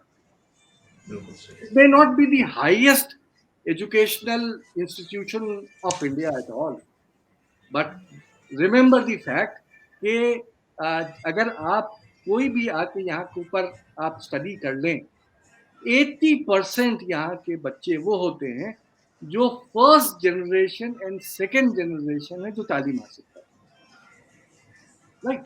तो इनका जो सबसे बड़ा कंट्रीब्यूशन है सर सैयद अहमद खान का, वो ये है, और इसीलिए आज हम सर सैयद को याद करते हैं। इनका बहुत इनके कारनामे थे जो रिलीजियस रिफॉर्म्स में भी थे, जिनको जाहिर है कि बहुत ज़्यादा हाईलाइट नहीं किया गया, लेकिन ना शाफे साहब की किताब में उनको ठीक से डील किया गया, और उस मौजू को आमतौर से इन्होंने भी छोड़ दिया है, बहुत से और लोगों ने छोड़ दिया है। लेकिन ये एक ऐसा मौजू है जिस पे आई एटलीस्ट एग्री कि इस पे और आगे काम होना चाहिए। उसी तरीके से जैसे सर सैयद एक ऐसा कैरेक्टर जिसने हिंदू और मुस्लिम एंशंट एंड मिडिवल रिमेन्स दोनों पे काम शुरू किया था, और आर्कियोलॉजी और हिस्ट्री में उनका क्या कंट्रीब्यूशन है, उसी अंदाज में सर सैयद का जो रिलीजियस एस्पेक्ट है उस पर भी एक गौर और खौस करने की ज़रूरत है। एक लास्ट सेंटेंस में मैं ख़त्म करूँगा कि जिस तरीके से अपने आखिर ज़िंदगी में सर सैयद चारों तरफ एक ऑनस्लॉट थी जो थियोलॉजियंस की उन पे थी, जिसमें वो घिरे हुए थे, अनफॉर्चुनेटली आज उनका इंस्टीट्यूशन उसी ऑनस्लॉट में दोबारा गिरा। सबसे ज़्यादा खतरा हमको हुकूमत से नहीं है, हमें कोई खतरा किसी से नहीं है, किसी कौम से नहीं है। सबसे ज़्यादा अगर सर सैयद के मिशन को और उनके इस इंस्टीट्यूशन को अगर कोई हार्म पहुंचा रहा है, तो वही कौम है जिस कौम के लिए इन्होंने काम किया था, और वही उलमा एंड थियोलॉजिकल क्लास है जो बिल्कुल आज सही। सर सैयद को सबसे ज़्यादा क्रिटिसाइज करते हैं। आज हम सर सैयद को जो स्टडी कर रहे हैं, वो as a secular leader, as an educationist, as a reformer कर रहे हैं। अगर अपने अपने तासुबात को दूर रख के आप सर सैयद की तरफ देखेंगे, तो आपको वो सेकुलर सर सैयद शायद ज़रूर नज़र आ जाए। थैंक यू वेरी मच शाफे थैंक साहब, यू। once again बहुत बहुत I'm really very happy that you agreed to come and अरे deliver जी, this. बहुत अच्छा। अच्छा, बहुत Thank अच्छा। you. You did wonderful work. बहुत अच्छा आपने सम अप भी बहुत अच्छा किया और सवालात भी बहुत अच्छे थे। ठीक है। Thank you. Thank you. Thank you. शुक्रिया। Thank you.